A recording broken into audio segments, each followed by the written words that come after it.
everybody? Welcome to the live show. Yo, guys. Big Nasty and Chonko and Big Nasties. Determines on the week which way it goes. Right. But how you doing, buddy? Good. As we talked earlier, I was able to spend some time with family. One of my uncles is in town from Arizona, so yeah, hung out with my sisters, ate some pizza, hung out in the yard. It was a good time. That's good. That sounds fun, man. That's I just did typical weekend stuff. Did some running and visited a couple LCSs. Cool. Just pick up some the weekly hauls, before next week. Going to Heroes Con. Like a lot of us and stuff. I wish you was going, but I understand. But I did get everybody's T-shirts out. So everybody that I said I was sending a shirt to. So everybody should be able to and please don't be embarrassed to rep Chonko on the Heroes Con trip. Only after they wear the Big Nasty swag. Okay. Either way is cool by me. I did wear yours on my trip on my recent trip in the airport. I was wearing the Big Nasty shirt. Oh, that's awesome. Yeah, they have talked about, some of the other guys have talked about kind of coordinating and trying to wear everybody's shirt at one time, like my shirt one day and your shirt one day. So that'd be a good time. Be pretty fun. But well, we got a good guest today. You want to introduce him, and we'll bring you. Yeah, we're excited. We have Steppo, Steven, who I think most people are familiar with from being on Alan's show and other shows. And we asked Steven to come on and talk, about it, kind of his comic journey and stuff. So if we could bring Steven out, that would be great. All right. Without further delay, here is Steppo. Welcome, Steven. Good afternoon. Hey, Steven, how are you? I'm very well. Thank you, gentlemen. Glad to finally have you on our show, man. Thanks for doing that. My pleasure. Yeah, thanks. Thanks for having me. I am wearing the colors, yes, such as they are. There may be a metamorphosis later. I can't swear to it, but there may be a metamorphosis at some point. That's quite all right. Yeah. We support people, flying the colors. Yes, we do. Yes. Here on Flag Day. On Flag Day, we flying the flag for Big Nasty and Chonko is always a good thing. Gotta love it. Waiting to see who all shows up here in the chat. It's still growing along here. We can go ahead and say hi to a few people. We got let's see, Derek Neiman. Derek. I think he posted that yesterday because it says it says 8:42, and I'm like, it's not 8:42. He's been waiting a while. Yeah. He's really in the front of the line. And then we got good old Richard. Rich. Hey, Richard, man, thanks, buddy. And then JSS. Yo, JSS. My man. John? Can't wait to hang out, buddy. And then the lovely Christina. Yo, Christina. Hi, Christina, your shirt went out. I think you'll get it Monday. And you'll get mine when I see you at Heroes Con. Let's see. K Munin. Scoffer. Mr. Scoff himself. I love you, buddy. Love it. So let's see. Yep, that looks about it for right now. Yeah, there'll be more filtering in. Yeah, they'll be filtering as it goes. Ben just showed up as well. Oh, Ben and Mark. Oh. Where we at? We're at. Oh, okay. Hey, Ben. Yo, Ben. And Mark.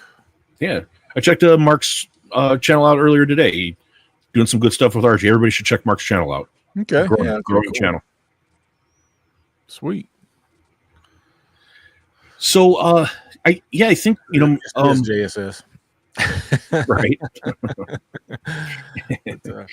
But yeah, thanks for doing this, Steven. And kind of what we've been doing with the interview part, we talk for 30 minutes, 40 minutes, however long. It's totally your story. So it's all your call. And then we'll bring some people out and do a hangout. A couple people will usually join us.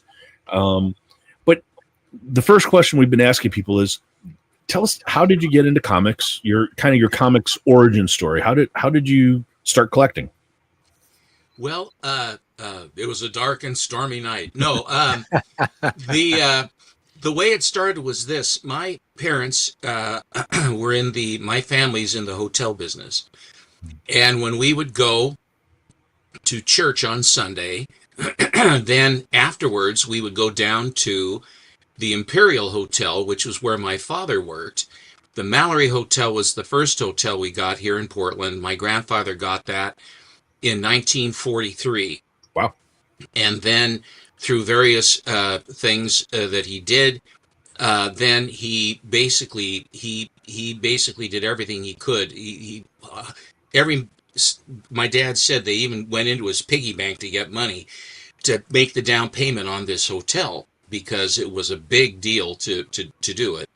Then Grandpa, there were a bunch of bankers that tried to make it go and they couldn't make it go. Grandpa made it go. And then after that, he bought the Imperial Hotel. We took possession of that in 1950. And my father graduated from Cornell. And he then went to work at the Imperial. So that would have been in 1950. That's when he graduated from college. And so in 1960, I was I came along in 53, and then we would go to the hotel for breakfast after church. And so we went to the Imperial, and both hotels have newsstands by the cashier stand of the restaurant. We have that just for the general public, but we also have it for the guests of the hotel. Hello, Matt. And so what Dad would do, and we had a very, very busy and successful restaurant business, particularly for breakfast and on Sundays in particular. Dad would let us take a comic book from the newsstand, and then we would read the comic book while we would order our food, and then we would wait.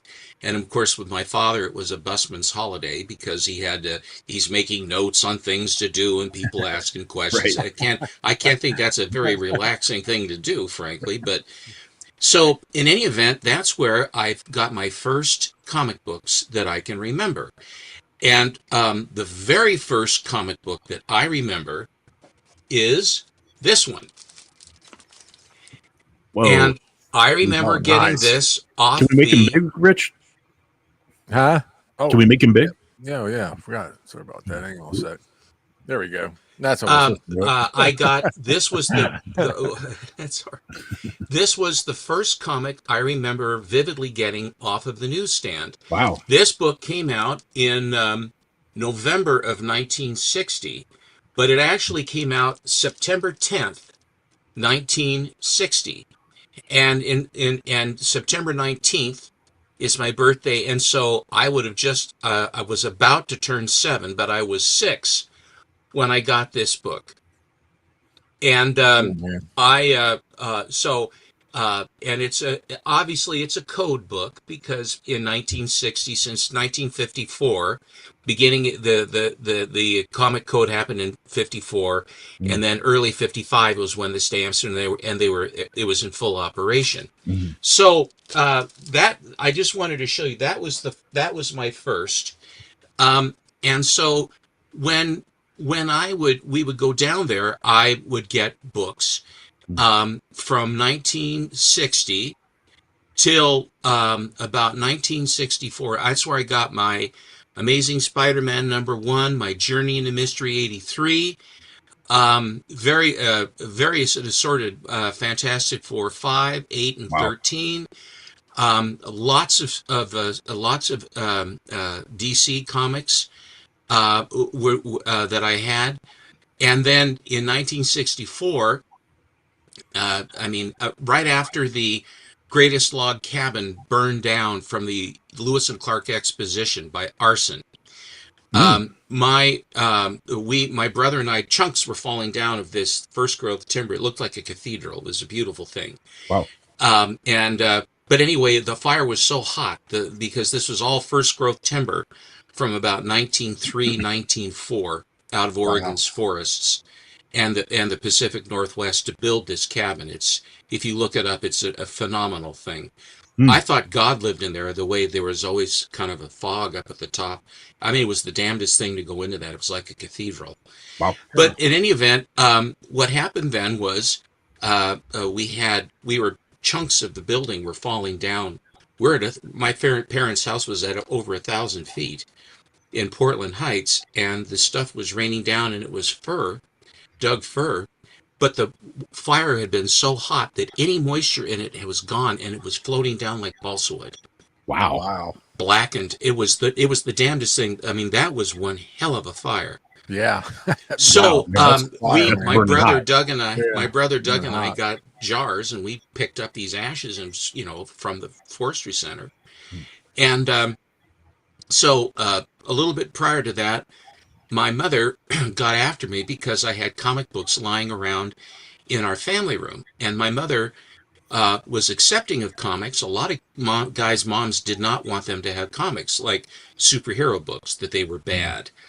Mom and Dad didn't have that problem. They were not that way. But my mother was absolutely against clutter to the subatomic level.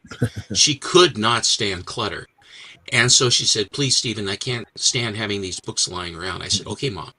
So I gathered them all up, and I had I had about a short box full, maybe a bit more than a short box full of comics.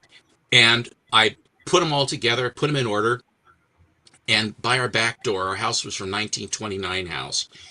There was a cooler by the back door where they would keep, in the day, they would keep potatoes and carrots and all that crap. Right. And so there was an empty shelf. And so I slid my books in there, nice and cool, no problem. And like that. And I came back from school, and I was going to read Secret Origins Annual #1.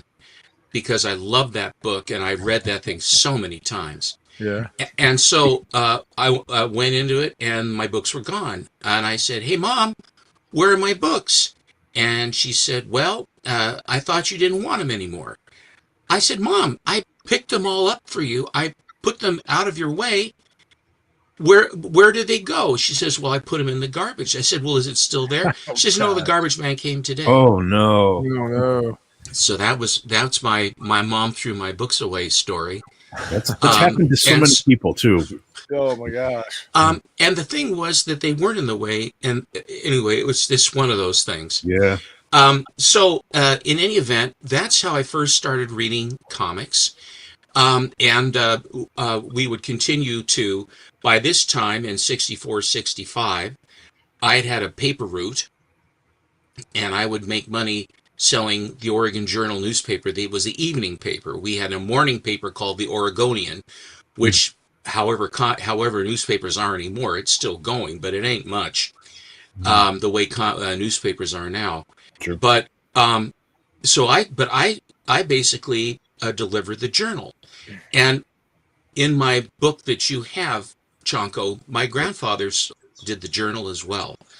And they called him the Journal Man. Anyway, I had no understanding that I didn't even know that Grandpa, when, in the 1910, 1911, what have you, he delivered the Journal to most of downtown Portland. He walked out onto the dredges on the Willamette River and bringing the newspapers to them and stuff. My family in Oregon goes back to before, when Oregon was even a state, prior to 1859. Wow. And so we've been here a long time. So in any event, that's how it started. And then one of the things that put the hook in me for Golden Age was, in and amongst those books that I had, then was I had gone over. We would always go for Sunday dinner over to my grandparents' house, and there was very little to do. Dad and Grandpa would talk about business, and Mother and Grandma would be in the kitchen doing whatever they were doing. We were down watching television down in the living room, and so I would go. My brother Doug and I would go down in the basement, because it's the grandparents' basement. There's all this stuff. They lived through the Depression, so they never threw anything away, like any of the people with the Depression. No one threw anything away, because you just didn't. My elderly aunt was like that her whole life. Yeah. Yep. So, and it's understandable, because if you have nothing, you're not throwing anything away. You're holding Everything on. can be used. You never know when you might need it. Yeah. So, the two things. Down in the basement, I found a small stack of comic books that were my father's. Oh, wow. And they were King Comics, and there was a couple Big Shot comics, and there was a Superman comic, but the cover and the first two wraps were gone. But I read that, even though I was reading newer books, that I knew that this book was old, and there was a charm about this book that really resonated with me. I just loved it, and turns out it's Superman number 17 with him holding Hitler and Hirohito. Oh yeah. What it was it had the first Fortress of Solitude in the center spread. It had a big battle with Luther in the last story, where they started off with him being fried in an electric chair. So, I mean, it was a great book, and I didn't realize, but then all the things that I found out later on about the book, when I figured out it was Superman 17, I've told that story many times, but that it's the first time that Lois Lane thinks that Clark Kent and Superman are the same. It's the Fortress of Solitude. It's a great Luther brawl story, and it has a World War II cover, yellow cover, with Superman standing on the world holding Hitler and Hirohito, shaking him by the neck. Book. Yeah. And that particular cover was used by DC. They liked it too, and they used it for promotional stuff, merchandising stuff, Christmas cards, greeting cards, things like that. They used it a lot, and they used it in periodicals and stuff because of the day. In the day, 1942, we were at war and what have you. Now, when I grew up, World War II was not that long ago. Matter of fact, when I was born, Korean War was just ending. But a lot of my friends' parents, fathers, or relations, everybody was in the Second World War. My father was just a hair too young to go, but he was primed for Korea. He didn't go to Korea. He was Navy, but he didn't go. They didn't call him. But Grandpa was in the First War, and he was with the ambulance service, and that's not about my comics. So what I did was I loved that book, and one other thing that was in the basement was that my grandmother would do art projects, and there were these boxes that had tinsel and styrofoam and junk like that, and she'd make the center. I wish I was more appreciative as a kid, but it was clunky stuff. But she would make these center displays for the dining room table with gold. It was always white and gold. She was very French provincial stuff. White and gold, everything. Yeah. White and gold furniture, French provincial, and then there's the runners that you had to take your shoes off and all that crap. Before they didn't do that. Before they had basically an Oriental rug, and you could just get hang out. I much preferred the older style with the wood. And they had leaded glass in the windows and stuff. It was of the house of the day. But anyway, in and amongst the stuff was the cardboard cover to Superman, or to World's Finest, number 6, which is him shaking hands with him, Batman and Robin, shaking hands with service people. Oh yeah. And so you've shown that book, haven't you? I have. Yeah. And but the book was gone. She had just torn the cover off. So I spent the next 2 hours in futile search for the book that went with the cover, but it was gone. Yeah. And that set a hook in me for World's Finest, so that in 1988, so then what happened was this. I collected DC comics. My first love was Adventure Comics. We moved into our house in Portland Heights in 1960. And when that happened, then the kids in the neighborhood all collected Legion of Superheroes. I was not familiar with it, but I fell in love with it right away. Mm-hmm. So everybody was collecting Adventure Comics. So from 60 on up to about 62, 3, it was all DC, because Fantastic Four didn't come in till 61. Mm. And then the other stuff started to drift in 62, and then Marvel kind of came along. that was Marvel's last gasp, because if the Marvel Monsters and the Good Girls stuff that they were running on was not paying the bills. And so what they did was they copied. Stan Lee looked at the Challengers of the Unknown, and they said, "That's a great thing. Okay, I will do it." Yeah, I have a question specific about that. So maybe we might All be right. Well, jumping hold on. ahead a little bit, I'll JSS. just wrap this. I'll wrap this part up.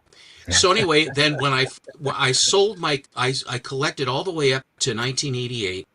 From 65, I started 64, 65. I started over again, and I was a completist. And then I collected all the way up to 88, and then I traded my entire collection away. Yeah, you've told, with the exception of World's Finest. And so at that time was World's Finest. That was your real passion as far as what you collected at that time, right? That was Adventure Comics was number one. Oh, okay. Adventure Comics was number one. Sentimentally, World's Finest was. I see. Because that was my first book. And then also, I loved the fact that you had Superman and Batman and Robin in the same issue, so that you could get both. But I collected Adventure was my first love, then Flash. Go ahead. Yeah. So JSS started this, but I wanted to ask a little bit about, and I think the two stories are connected. Your relationship with the Price Guide, with Overstreet, and the specific investigation that you did into the true first appearance of Sandman. This connects, correct? Yes, it does. Would you mind going into that? No, I don't mind at all. Sometime back in, I think, 89 or 90, I purchased, because I had World's Best one. The dealer I got that I traded my collection away to had a set from about 3 or 4 different collections of nice World's Finest, starting with World's Best number 1, which was the first annual, because these are big books. These were 15 centers. But the precursor to that was New York World's Fair Comics of 1939, and then New York World's Fair Comics of 1940. 1940 being the yellow cover, and the first time that Superman, Batman, and Robin are all on the cover together. And that was artist Jack Burnley's first cover. Is that Blonde Superman, or is it the other one? No. Blonde Superman is the bubble of the characters in Fair 39. Okay.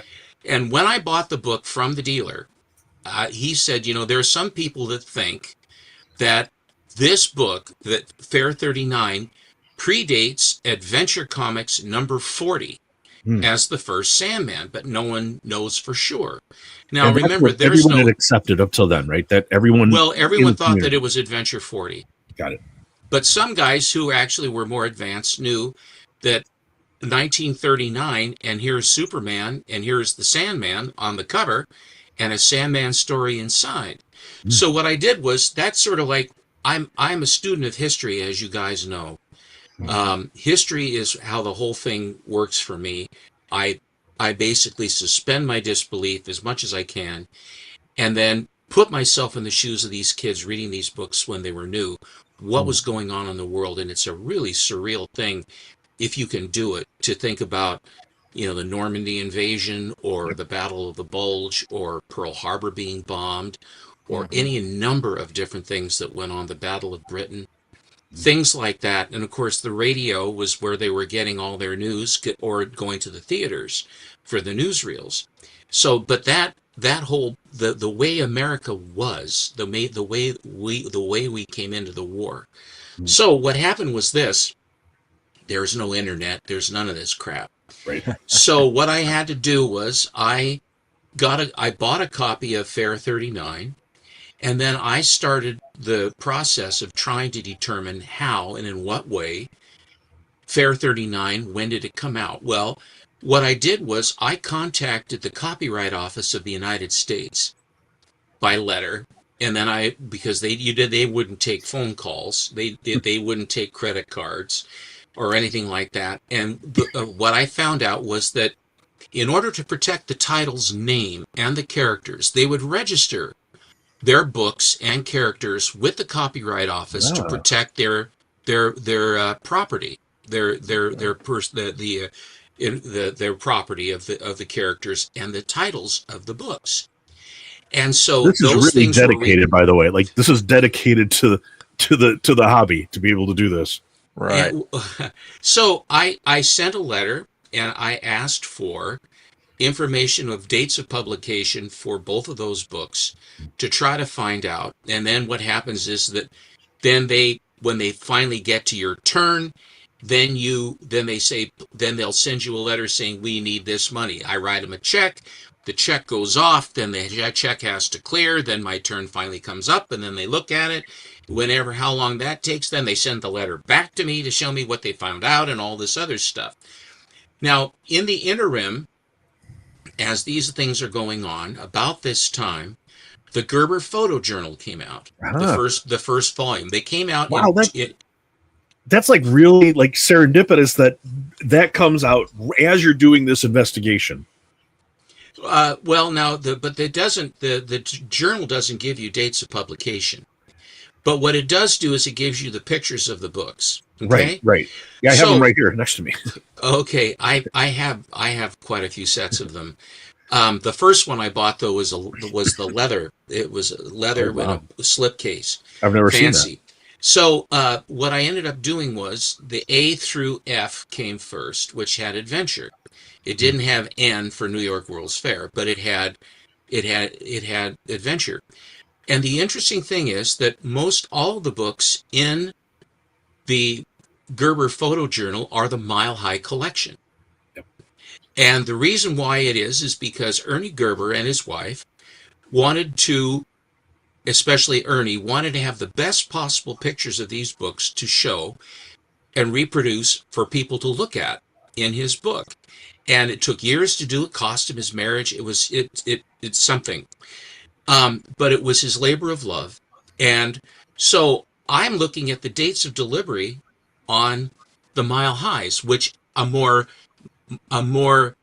uniformly excellent, consistent collection of comic books you can't find. Exactly. The Mile High collection is by far the best pedigree of any comic book collection for two reasons. One, it was the first time that this kind of a collection was ever found of the magnitude that it was, in the condition that it was in.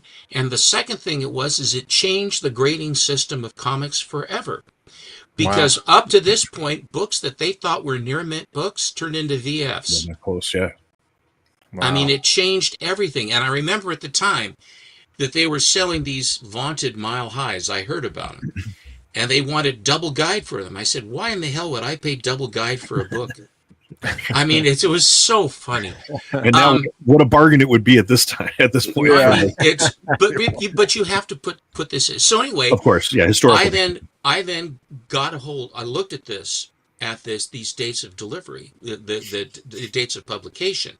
40 wasn't there, but 39 was, and so the date of that, and then I found out that the fair opened on June 11th.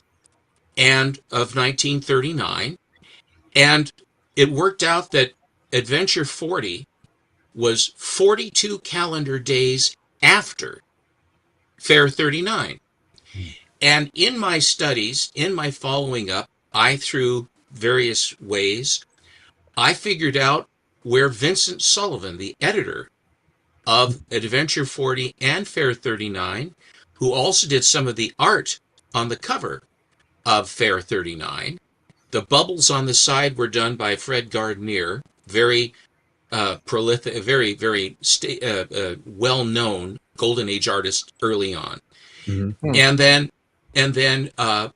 But Vin Sullivan did the cover and the back cover, which the back cover is Benjamin Franklin looking at the Trialon and the Perisphere, and the cover is the little boy looking at the Trialon and the Perisphere. The Trialon being the this round thing. Well, so I called up and I spoke to Vincent Sullivan himself. Wow. I don't remember this part. I remember you telling the story, but this is fascinating. I don't remember this part. And so while I was talking to him, I introduced myself. A very nice man. And as I'm talking to him, I said, I'm trying to establish that the story in Fair 39 predated the story in Adventure 40. And he says, well, it was. He said, because the fair came out before, and though all those stories had to be produced before the fair to be printed, all the stories in Fair 39 have to do with adventures of their heroes there at the fair. And so each story then had that theme to it because it was a 25-cent book, very expensive. And it also had had a varnished cardboard cover. Wow. Now that one is a nicer cover than the Fair 40. Fair 40 is more the same. It's a cardboard cover, but it's more like what World's Best was. And then World's Best then in issue 2 turned into World's Finest. They changed the name. But in the indices, indicia, it says World's Best Comics, name of the company, World's Best Comics. Same thing with leading comics, World's Best Comics. Mm. So anyway, so then I had that thing from Vince Sullivan, and then I had the dates of delivery of the Mile Highs. Then the Copyright Office finally came back from when Fair 40 came out, and then, or not Fair 40, but Adventure 40 came out. And so it was obvious to me that I had proven that Fair 39 was first. So I wrote a letter to Don and Maggie Thompson for the comic book newspaper that they had. And one of the big things, achievements that you could have would be to have one of your letters printed in their newspaper. So I wrote a letter explaining all the stuff about Fair 39 and Adventure 40, and I sent it to them, and they printed it. So this started everybody foaming. Awesome. And so then it became obvious because it was irrefutable what I had proven. Now, I did this because I have a love of history. And I just wanted to have it right. I wasn't saying, look at me, big shot. I just wanted to have it right. And if I could clarify something in comic history, being a comic collector, I thought, gosh, that would be great to be able to clarify and make it so it wouldn't be obscure what the first appearance of the Sandman, who was one of the best Mystery Men characters they had. The Crimson Avenger didn't really resonate as well. And that's one of the reasons why Sandman made it into the Justice Society, but the Crimson Avenger didn't. Crimson Avenger ended up in leading with the Seven Soldiers of Victory. Anyway, Green Arrow and Speedy and blah, blah, blah, blah. So, Star Spangled Kid and Stripe Seed. So, I contacted Bob Overstreet, and Bob was very resistive to what I was saying. And so I then, because I had proven this, in 1995, I was in the interim, then I had some conversations with Bob, and he kept putting me off. And I couldn't understand why. And it was frustrating because I thought he would embrace this and say, this is wonderful. Thank you, Steve, for clarifying this. We appreciate what you've done. No, none of that. So did you find out why he was resistant? Yes, I did. So, but the thing about it was, the big surprise for them, by virtue of me doing this, they invited me to come back and become an advisor to the guide, and they did this just as Bob Overstreet was selling the entire company of Overstreet Publishing to Steve Jeppy of Diamond Distributing. And so I went back just as there was the transition. Weren't they surprised when I showed up? Yeah. And so, but they welcomed me. And at that time, this was in Timonium, Maryland. And so Mr. Jeppy really treated us like kings. He took us out to a really fancy restaurant for all of us, everything, red carpet, anything you want, food, drink, whatever, steaks, everything. Nice. And then he hired a tour bus, to drive us down into New York City from Baltimore, from Timonium, to go to the Sotheby's auction. and the Sotheby's comic auction. Right. Amazing. And so and of course, Yeah. I am, I haven't ever been. The last time I was in New York was when we flew back in, geez, I don't know, 59 or something in a DC-7C. We flew back to visit my mother's parents back there in New Jersey and meet the family from New Jersey. Mom's side of the family was from New Jersey. Dad's part of was here from Portland. And Dad met Mom. She was at Skidmore, and Dad was at Cornell. And they went on a blind date and hit it off like that, and that was it. Then Mom moved out here with Dad, and that's how that whole thing went. So what happened was I sat right by Bob on the bus. This is the part all I'm looking forward to. All the way down to New York. And I said, now, Bob. This had to be uncomfortable for him. Yeah. I said, Bob, now, please explain to me. Don't you understand what I'm telling you here? I said, I have the dates of publication from the government. Hello, Bleak. I have the dates of publication from the government proving. I spoke to Vincent Sullivan himself, the editor of both books, and he says so. I have the dates on the Mile High collection from when they were distributed that shows incontrovertibly that it was even before Adventure 39. It was before. You can see this, can't you? And he says, Steve, this is how he sounds. Steve, a friend of mine remembers back in 39 going to a newsstand, and he saw Adventure 40 before he saw Fair 39. And he remembers very clearly. I said, wait a minute, let me get this straight. Some guy you know in 1939 is buying a funny book, and that trumps the Copyright Office, Vincent Sullivan, and the Mile High collection dates? You are kidding me, aren't you? My friend said. I know this can be confusing for you. What he did, if you look in the price guide, so I became an advisor to the guide in 1995. That's when I started, and I have been providing commentary. I'm not a dealer, so I don't have market reports per se. I do have feelings about. I keep talking, boy. Why don't you listen to me? Boy, you got the attention span of an overripe grapefruit. So what happened was, if you look in the price guide, it says that he could not refute. And I sent him all this documentation. I sent it all to him. Right. He could not refute it. So what he says is, Fair 39, New York World's Fair Competition, first published appearance of the Sandman. See Adventure 40 for his first story. Oh, wow. Now, and he says to me, Steve, have you read the story from Adventure 40? I said, I have. He says, well, it's obvious, isn't it, that the Fair 39 story has to come after Adventure 40, doesn't it? I said, Bob, it could be before that, but if that story's stuck in a drawer for 10 years, it doesn't matter if it was set up first. What was the first public appearance available to the public to buy?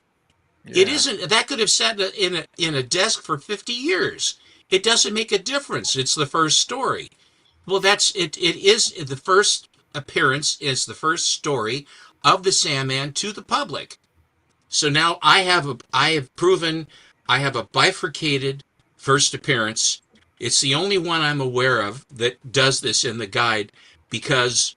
Yeah, so that's how I became an advisor to the price guide, and they called me a golden age specialist. I still don't know what that is. I've been writing articles about, I've been doing market reports, by and large, from then till now. I'll be in the latest issue as well. I talk about what I find in the market and what I like and trends that I am finding and what goes on. And then I share my enthusiasm for various genres that I collect in my in my own way to try and show what I have found as I'm looking at these various books and what I've discovered. And the about that time, Mr. Jeppy wanted to have some sort of a magazine dedicated to comic books, and it was called the Comic Book Marketplace. And the editor of this periodical was Gary Carter. And Gary basically contacted me, I think by virtue of the article I had in Don and Maggie's newspaper. And what he says would, I'm asking for guys to, on a rotating basis, write articles about books that I will put into the magazine. Would you care to do it? And I said, sure, I'd love to do it. So instead of there being a rotation, the other guys that he hit up to do it really just kind of fizzled out. And so I just ended up that I was in every month, pretty much, for like the first 3 dozen issues. And also, if I would write a letter to the editor, he would print it so that I would have letters printed in there as well, and I would be able to bring up a given point or whatever. And I was solicited for editorial things like they were talking about the grading, the grading system, the subjective adjective grading situation. And that's what it is. Had a really good one-liner, by the way. We got to point this out. He said, and that's how Stephen became a professor at Hogwarts. Bleaker. So, but anyhow, so that's how I started writing articles. And what I would do is I would write articles about it's really was fun. They didn't make a dime on it, and they paid us $50. I mean, and then if I had, I would, and at that time, because people didn't have scanners or something, and it was about that time that laser printing started. So I would take my books down to the laser guy, and then I'd have to sit with him to get him to adjust the colors just right. And then he would run off these things and the laser printers then had this, it was like a cover of a comic book. Literally, it was so thick with ink. And so I sent that to Gary, and then he would then use those images to put in with my articles. And I covered the Black Terror, I covered the Human Torch, I covered Captain America. This leads me to my next question. This is something I'm glad this is coming to this next part, because nice segue. It kind of not full circle, but the next part of the circle is how did your specific love of Schomburg and then I guess later Baker, like here we go. Now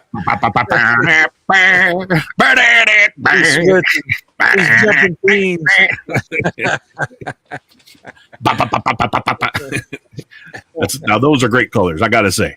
Yeah. But how did you develop the specific, or when did you really start on the road to Schomburg and Baker?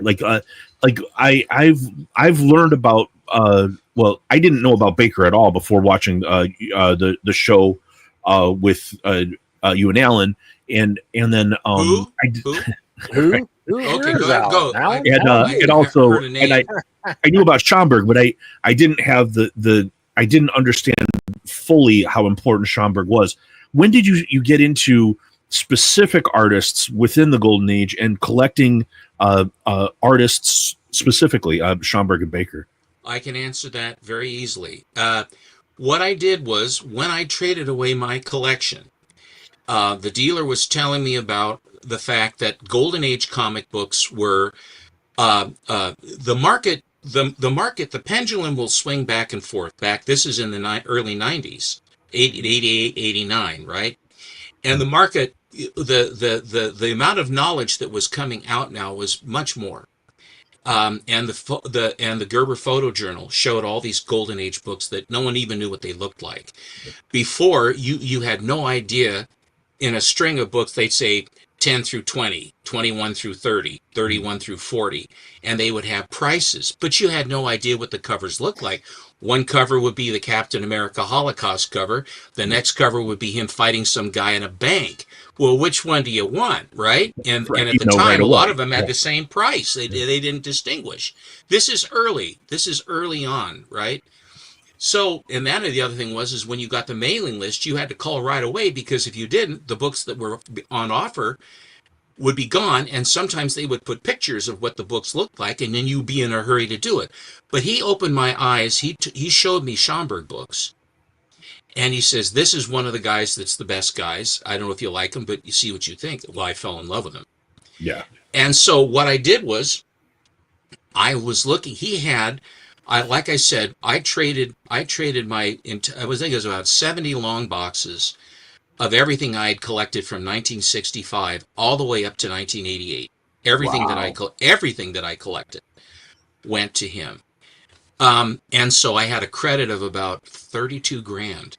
Wow. And this was peanuts. I mean, my actual outlay for this stuff, because I held them for so damn long. And I was a completist. I was not a grade conscious guy. I wanted to be a completist. So my floor grade I was hoping for VG, but a lot of them were less than VG, and some of them were better. And if I could get better, but I didn't have the money. Doing this, I had to do this earning money. You know, I worked at a Baskin and Robbins in high school, and I had sports too. You know, that I had tennis and football that I had going on, and lettering in those. But, you know, it's various things. So what I did was, he opened my eyes to this, and he had a lot of it. So I traded a whole bunch of my credit to get a huge amount of Schomburg. And it was Marvel Mystery, and it was Submariner, it was Captain America, it was Human Torch.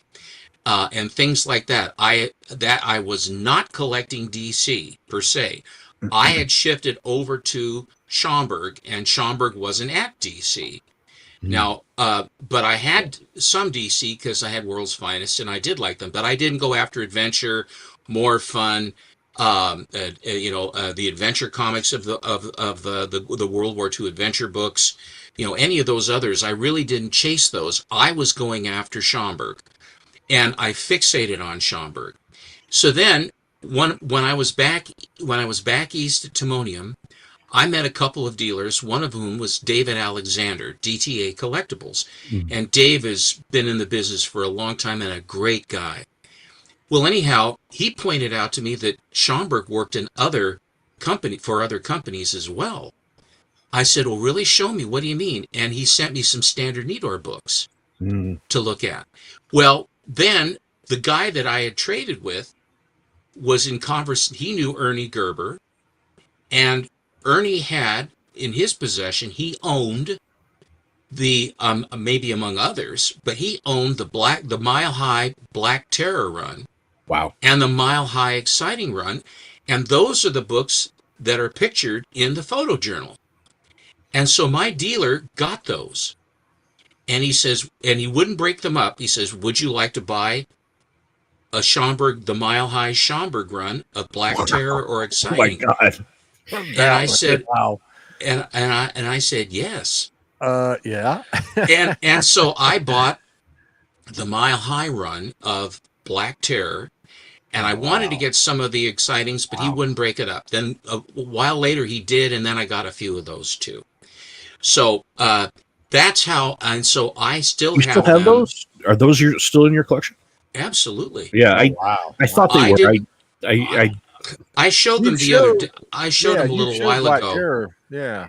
Yeah, I couldn't remember if, you know, I know, well, all of us have had different stories where we've gotten rid of comics and had to reacquire them, and I didn't know if that was something where No. When I got those, see, when I've gotten rid of these books that I've been getting rid of, trading, I wouldn't have them if I didn't like them. Yeah. So when I traded these away, there were some books that I wasn't thrilled to trade away, but I would be willing to, because the goal was to get, you know, Captain America #1 and Detective 31. Right. I'm prepared to trade, but I'm not prepared to trade everything. I'm not prepared to trade my mile highs. I'm not prepared to trade high grade Baker stuff that I have and other books that are in the are the sinew of my collection. I may lose an arm and I may lose an arm and some toes, but that's about as far as it goes. Right? I love when you show those black terrors. Those before. Those are nice. They are unbelievable, and they smell so fresh. The newsprint is white, virgin. There ain't no recycled, none of that crap going on. They're beautiful. So I then started collecting Standard Nidor books, and so I accumulated a lot of Standard Nidor Schomburg covers, and then I found out that he was in Harvey a bit, and he was with MLJ for a bit. And he had any number of other different. He was very prolific and excellent, and his style changed from company to company. What he would do, and in that show when I was showing those books, I showed you the difference of what he would do. Yes, it's fascinating, and like that. And the Black Terror also, besides Captain Harlock, and I know that he looks like that, is the Punisher. Was the other one that where you have the skull on the front. Yeah. So that's how I got into chasing after Golden Age books, and I fixated on these, and so that by the time that I was doing articles for Gary Carter for the Comic Book Marketplace, and they had a Comic Book Monthly and they had a quarterly thing, so they're various and assorted things that they are, that I was providing articles for. And then the thing kind of fizzled out, and then that was sort of the end of that. But then I used my voice in the price guide so that I can at least talk about some of the stuff that I have found, and if I find out anything of interest historically or otherwise, or open the eyes. And some of these guys would say, "Why do you tell people the things what you know? Why are you giving this out for free? Why are you doing that?" And I said, "What do you mean giving it out for free? I mean, it's just, I'm trying to enlighten. I'm not trying to hide." I didn't like that about these guys that knew where all the good books were, and then they wouldn't tell anyone. They wanted to keep all that information to themselves. And I mean, I can understand the selfishness of that, but that's not who I am. I said, and I would, and generally, and then what would happen is this. Someone in the chat just here recently said that I've noticed that books that Stephen shows go up in value. Well, in the day, they called it the Gentner factor. I was not attempting to do this, but if I showed a book and then I wrote a feature in my way, people got excited and they'd all run out to buy the books that I showed, and the prices would go up. I had one dealer, I was trying to buy a book, and he said, "Are you going to put this in make an article about this?" I said, "Well, I don't know, I might. I like the book." And he says, and it was a Jack Davis cover of something or another, the one where he got shot, Rat, the machine guns writing Rat across the chest. Yeah, that's a cool one. True crime or whatever it was. That's a cool one. And so he says, "Let's see." He said, "I have, I said, "I saw you have one for $275. He said, "Yeah." He said, "Okay, it'll be $375. Because he was anticipating the bump. And I said, "Oh, thank you, K. Munin, Andreas." And so, but what it was, I said, "What do you mean $375? He says, "Well, I figure you're going to do an article. It's probably going to go up to $4.25. I'll leave you a little profit, but I want to take the profit that's going to come from that book. That's the price." It's crazy. That's dirty, man. That's dirty. Go get out. So I went, "Okay, thank you very much. Pass. I'm not going to do it. So it actually did become kind of a thing. And it seems like maybe it's a little bit, again, I'm not trying to do anything. I'm just showing, I'm just trying to show books, and I'm not this going, is one of the things This is one of the things I appreciate so much is how generous you are with your knowledge. And like, even to me, just even last week, I was looking at a specific book, and you were giving me very, very good advice on what would be a pretty expensive book. And I know you've done that not only for me, but I know you've done that for AG and other people who've reached out when maybe you have questions about something specific. It's very, very valuable for all of us, I think. Well, Very valuable. Yeah. I'm flattered that you reach out, and I always try to give good information because I've been where you guys are when you're trying to do something, and I've learned after, I mean, since I started collecting in 1960, you got to say that's 40, I went to public school, that's 65 years I've been doing it. Yep. Yeah, it's In 65 years of collecting something and learning something, I mean, I would have you guys profit from it rather than have to find it out the hard way. we should do a plug here, by the way. There are a couple things that I mention on my channel all the time. I always mention Alan's channel, Comic Collector Geek. I think everybody knows that one. Who? I mentioned Beyond Wednesdays, the Beyond Wednesdays show. But specifically, if everybody in the chat, everybody remember, make sure you vote for the community awards. And the one that we're really pushing is Alan's Monday show, the Comic Collector Geek, the Monday show that Steppo and Alan do. Monday special. Yeah. For other awards, of course, vote for the people you like, but we're really trying to make sure that we're going to push that specific show. So everybody, please vote for your favorites, but for that show specifically, if everybody can align on that. Well, if you guys enjoy it, we would certainly, Alan and I would both appreciate a vote. We put quite a bit of effort into putting together these things, and it's a great show, man. It's a great show. Oh, thank you very much. It's why I started my show. What you guys do. Oh, thank you. It's we have the bounce back and forth between the two of us. Our personalities mesh or don't mesh. It's funny when it doesn't. and we go. But the bottom line is, it's a love of the hobby and being able to show things that you may or may not see, so that if you have questions about and you're interested in that. And I will say that I have noticed, and it seems like more and more younger collectors have shifted from, let's say, if they grew up with the Bronze Age or something, and then but the thing is, if you want to buy a Bronze Age book, if you want to buy a Silver Age book, you can buy it. I mean, it'll be whatever the grade will be, or whatever, or copper, or whatever else it is, plastic, right, or whatever, molybdenum.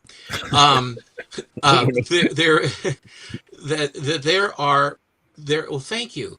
There are books that are of interest, and that the supply of the Golden Age books, now on a supply and demand basis, of course, if there's demand and there's little supply, then the price goes up. That's just basic economics. But the fact is that when you are buying a Golden Age book and you understand, well, that's if it isn't drenched in Alan's tears, it's not nearly as fun. I had to show out. I've had dealers. I did that to him once too, right? Yeah. Well, I finally asked. Oh, thank you, Susie. I do like to share what I know, so that you guys can profit from it, and I enjoy being able to help direct you. You and Alan have been my doorway into like the Golden Age, the older stuff, man, because when I first started really watching different YouTube channels, comic channels, related channels, I started watching your guys' Monday special, and then I was watching Alan's show and stuff, and then catching you guys on different live streams. Who?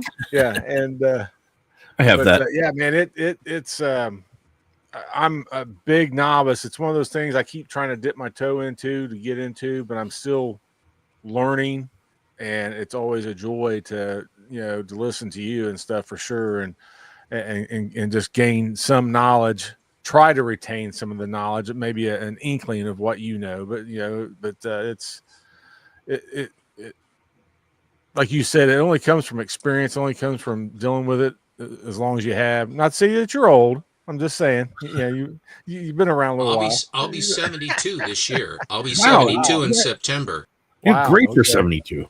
Yeah, that's Thank awesome, you, dude. Yeah. Yeah, But gentlemen, let me just say this. That when you look at a Golden Age book, like any other book, if the book moves you, if you enjoy it, don't buy just to buy a Golden Age book. That's not the point. No. But if you're looking at something either from DC or from Timely or from MLJ or any of these other companies that your Standard Need or Fiction House, when you're looking at these books, if you enjoy the artwork that's on the cover and enjoy the stories, this was the Wild West before there was any Comics Code Authority. Yes. And the golden age from 38 up to 45 is the golden age where all the creators basically got their feet underneath them and all the characters were established and companies, empires were, Fawcett, all these DC, Timely, all these different companies came on. And then after the after the war, then when the servicemen, the young men came back and were still buying comics, because adults bought comic books then. It's about Alan Tears. Ooh, she's the one that was selling her bath water and soap or something? I think that's what it's Ooh. What if she's popping it? Never mind. Ew, that's ew. So but the thing is this. The market changed. So they didn't want to see guys running around in tights because they just seen war. They wanted entertainment like good girl. I mean, pretty girls, sexy girls. They wanted crime. They wanted there was crime before too, but more vivid crime. Crime with good girl. Science fiction, right? Horror, pre-code horror books.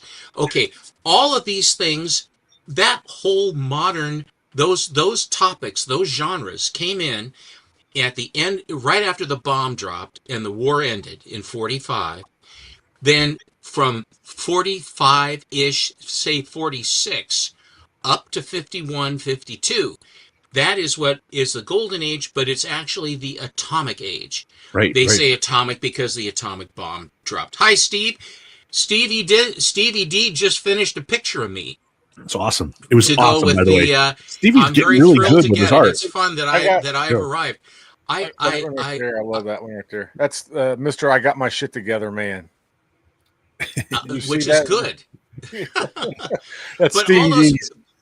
but all of these titles, again with Golden Age, it's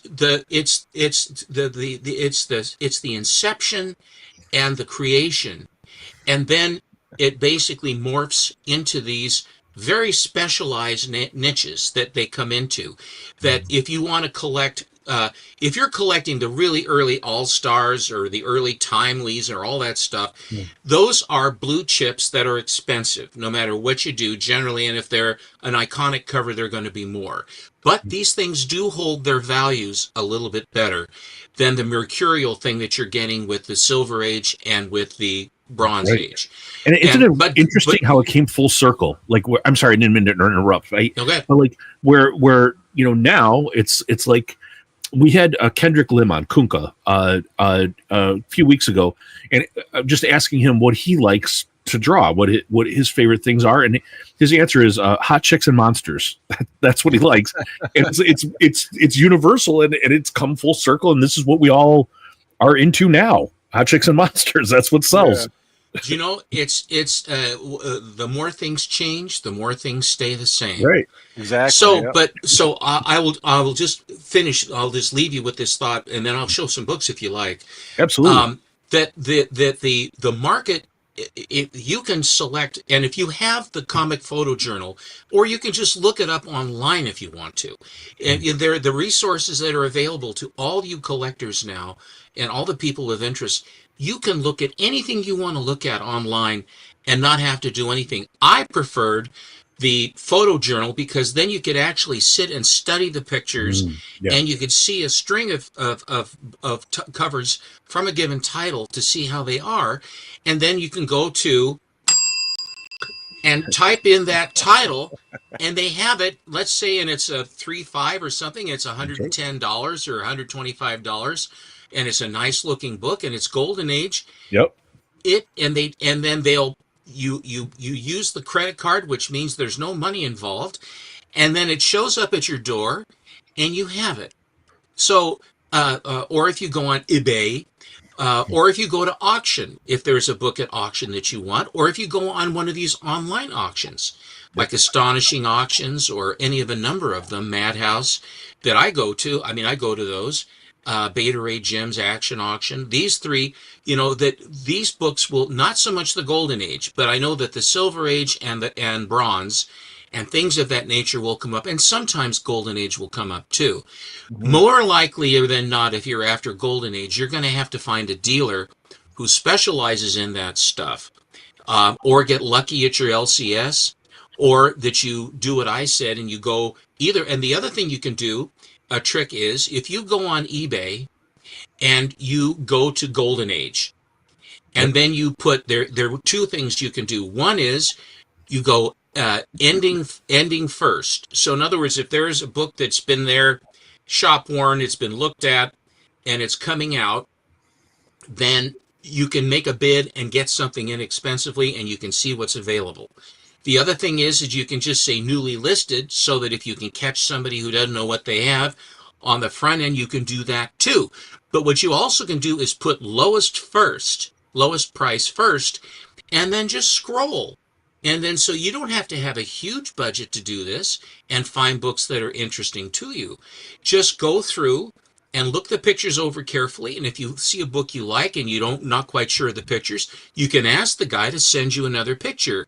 Could I please have another picture of the book? Right. Could you reshoot, so that you know what you're getting? And then you just check Go Collect or GPA or whatever one you like to look at to see if the price is acceptable.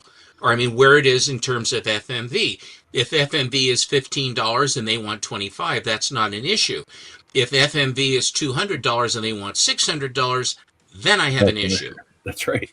That's in fact, I think I just showed you. I bought a couple of Matt Baker books from a specific dealer who deals more in modern and bronze kind of books and isn't as familiar with Golden Age. And I think I got a couple really, really good deals. They weren't cheap, but they were not as expensive as they probably should have been.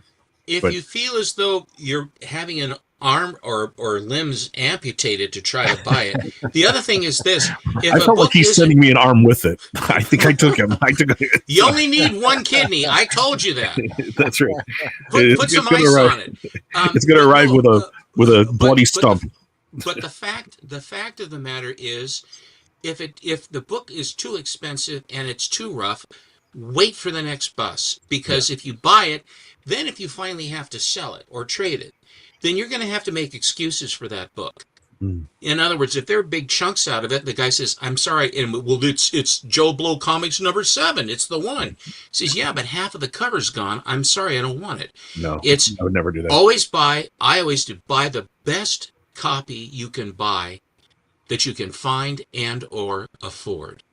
And then that way, then you can't feel bad about it when you have it. And then if you buy a nice copy, then you don't get into this upgrade problem that you go again and again and again upgrading, which is, to me, is a bird. That's why I always try to buy the best that I can find and or afford. And then what can happen is the beautiful word of appreciation. And I have held books for years and years and years that you would laugh at what I paid. I paid $65, $75 a piece for most all of the Mile High Black Terrors. $75 a piece. Man, but that was in 1988. Right. That was a lot of money. Yeah, it was still a lot of money. I mean, Well, it wasn't that it was a lot. It was just that there was no market for them. right. Well, And the timelies were expensive.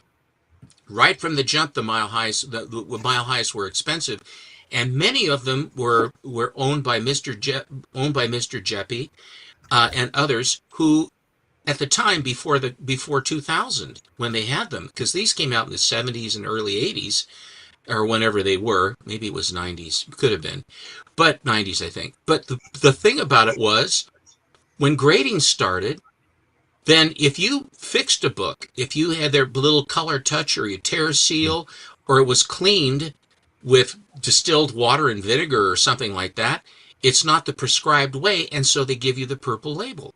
So they're basically ruining a book because the what you did to preserve that kind of a... Now, there are some charlatans that would basically doctor books and sell them for higher grade, knowingly doing that and not letting you know. Like trimmed books would be. Trimmed books. You can't untrim a book. You can't unreplace the staples, right? But at the same time, that this was what you did to preserve your books. And so then to have them then graded after you basically conserved and took care of your books, then you take a knife in the ear. I just don't think that's right. And I think eventually... Don't you think people are coming around, though, on that, like, I mean, the different types of restoration, that some of this is perfectly acceptable, while some of it is a bit of monkey business with the book. Well, if you're re-glossing the cover, and half of the book is it's a Frankenstein. The only thing it doesn't have is the nuts of the neck. You know, you're buying a Frankenstein. Then that's not what I'm talking about. I'm talking about tear seals, or if the staples were cleaned to keep the rust off of them. Oh, you clean the staples? Yeah, the rust off of it. I don't want it migrating into my book. What do you mean? They could turn I'm to dust. sorry, we're going to give you half value for that. I mean, I think there's a technical term for it, and I can't say it here. I think people are starting to come around a little bit on that. Should. Not maybe not. It's maybe you don't say it's like it's worth completely what an unrestored copy is, but it's certainly it's not a garbage book. It's still a beautiful book in many ways, and I think that's not. It is the book. It is the book, except that it's been conserved. Now, I think that because there were people that took advantage, that onus still, even if you have a book that is graded and shows that it has had restoration, why they have to distinguish it with a purple label? You could have a blue label that shows restoration too. I mean, it shows what was done to it. That's why they have this conserved thing. I have my Superman 17 is conserved because of signature. Anyway, can I show you some books, or did you have any other questions? Absolutely. But do you mind if we bring some buddies on too? And you want to bring some bodies in? Okay, bring some bodies. We have while you show the books, while you show them. Well, I put the link in the chats, so if anybody wants to join the stream and stuff, they can. And then while Steven's showing us some books, showing us some goodies. Yeah. Can't wait big spicy sausages. Yeah, some big burritos. Some big burritos. Here is an LB Cole cover. Okay. Nice. Beautiful. From the war. Yeah, and this is Tommy Hawk. And they're flying P-40 Warhawks. It seems to be there is some synaptic something happening there. Nice. Cool. Love LB Cole. Always distinctive, the colors.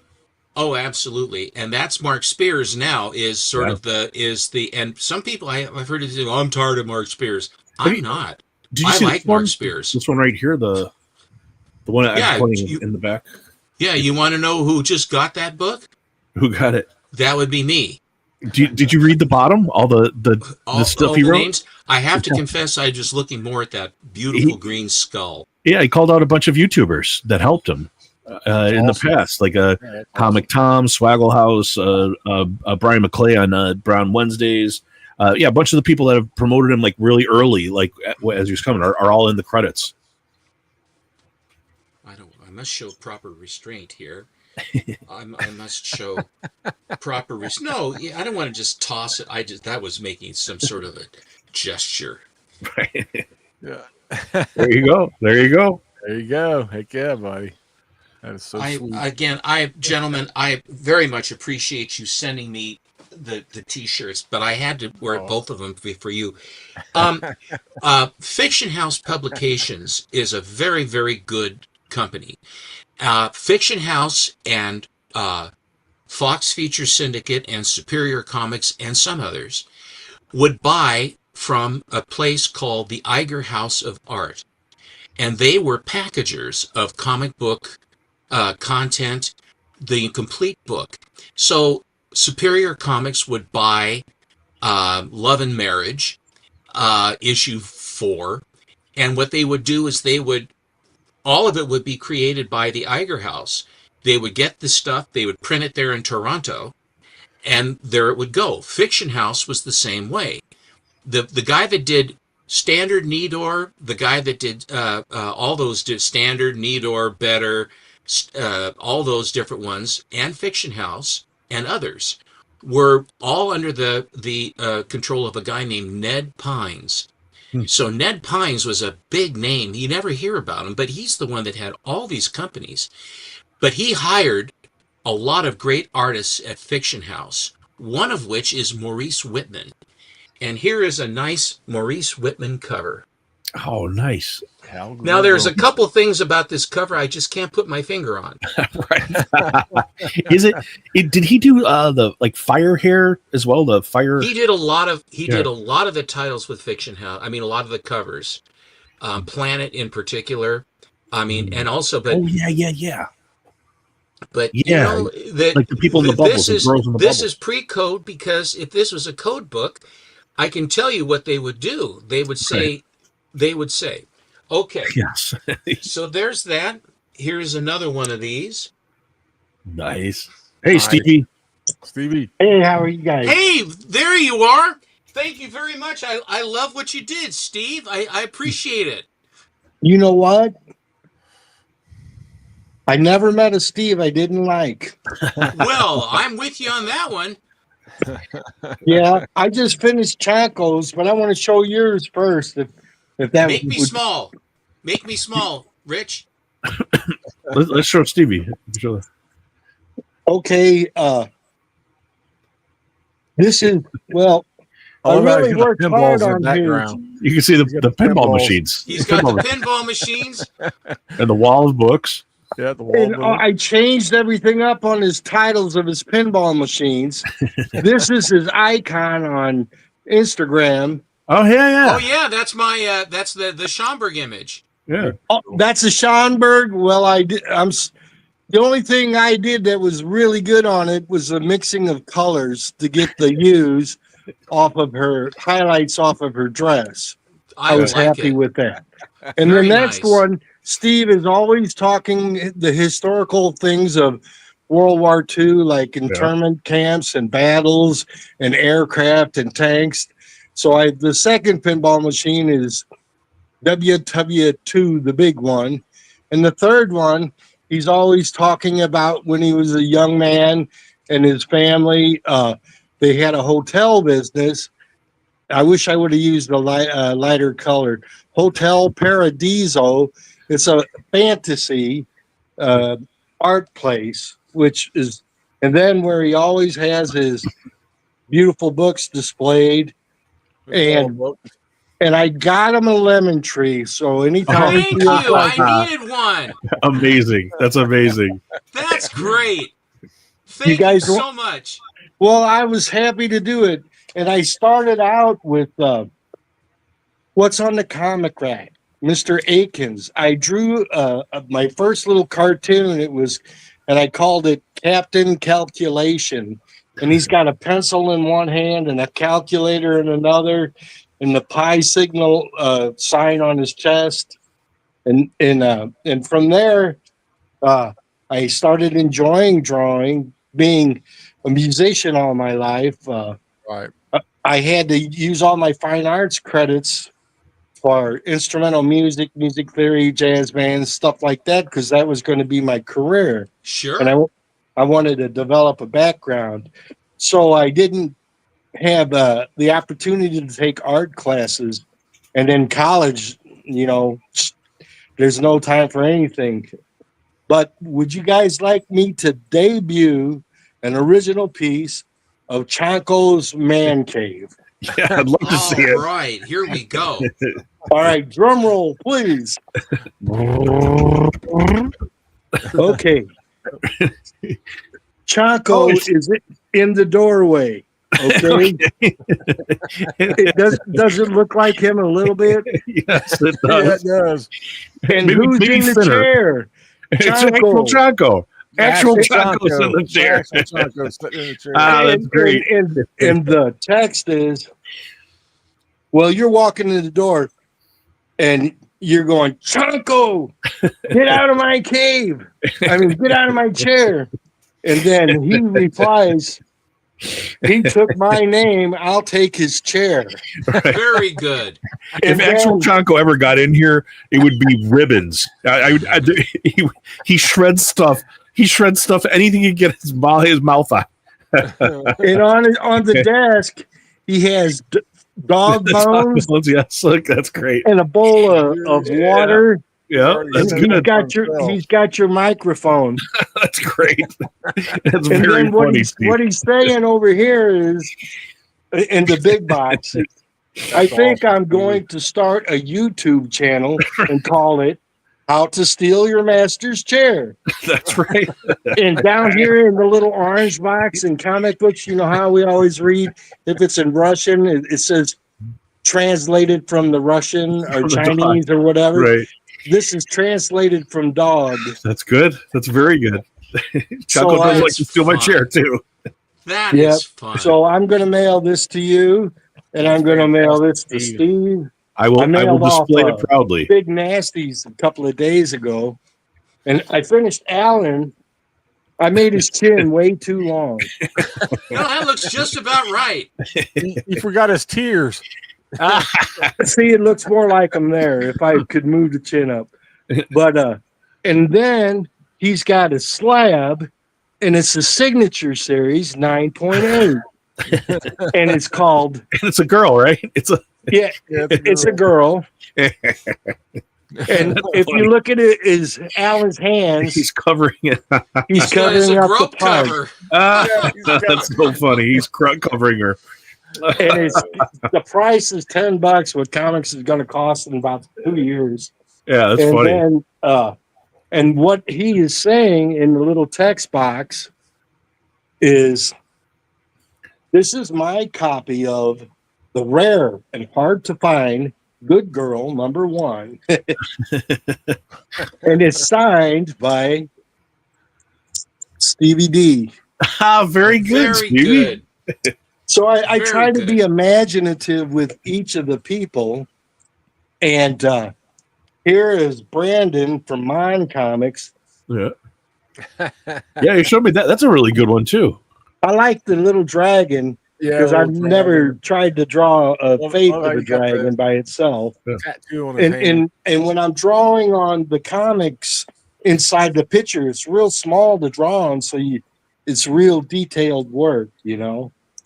And one of my good girls was I copied a John Byrne Alpha Flight cover that I got out of a dollar bin because I liked it and I was really getting into drawing and stuff. I said, well, I'll try to draw that. And this is the result. Awesome. Yeah, that's a good job. And what's interesting about these guys and their art and their inking is the shade and the highlights, like the hair. Yep. Nice. Yep. Very good. You're getting your own. And what's fascinating is that we all love the same thing. We all look like looking at great artwork, not mine, but the guys in the books and in museums and I think you're getting much better, Stevie. I think and it's coming along this fine. You're developing your own style. And it's funny. You're doing like really funny stuff. Style. Yeah, but it's funny. It's funny cartoons too. It's really good. Good. Oh, well, that's what I try to do. First of all, I try to capture a few features of the person I'm drawing in the comic book community, and then I try to make a brief snapshot of their comic room, and then I try to put something in the text block that person might say, and then humorize, trying not to step on anybody's toes, but still being funny, you know. Right. And so it's like first I do the mechanical pencil, and then I do a Sharpie fine tip and ink. And I'll tell you what, I have great respect for the guys in comic books that inked all these books over the years. My God, that's tedious work. Oh, yeah. And then the color adds so much of a dimension to the artwork and the story. And when you mix it all together, I'm making each one of these. So let me show Alan. Steve, but since I'm making my friends in the community, I wanted to send it to them and have them say, "Hey, that's kind of cool," you know. It's And very cool. and what I want to do, I'm working with Nate a little bit, is after everybody gets theirs, I want to have him do a reel or a live stream where it shows your actual living person, and then it pops up, maybe back and forth. Then the next guy going through, there's about 15 of them. I'm down to Hagen, and I want to redo a couple of people from when I was less skilled. Yeah, it's a good transition here too. Adam, jump on if you're. Oh yeah, yeah, Adam, if you could. I don't know if everybody's heard, but apparently I'm the newest victim of Adam, and I had a box arrive today. Up in Adam Club. And I haven't opened it. I told Adam that I would open it on the stream. But Adam, jump on if you're able to. I definitely want to see Steppo's rest of his books and stuff. But I want to see what Adam sent me here. If he no, come on, if he jumps on. Get him on. Let's go. Yeah, hey, Chanko, know what I call it when he sends it to somebody? What's that? They get atomized. Yes, it is very much so. We'll give him a minute, see if he jumps on. Yeah, I hope he does. I'd like to open it with while he's on. Well, I'll vamp with a few books, and then when he shows, then you can do your box opening.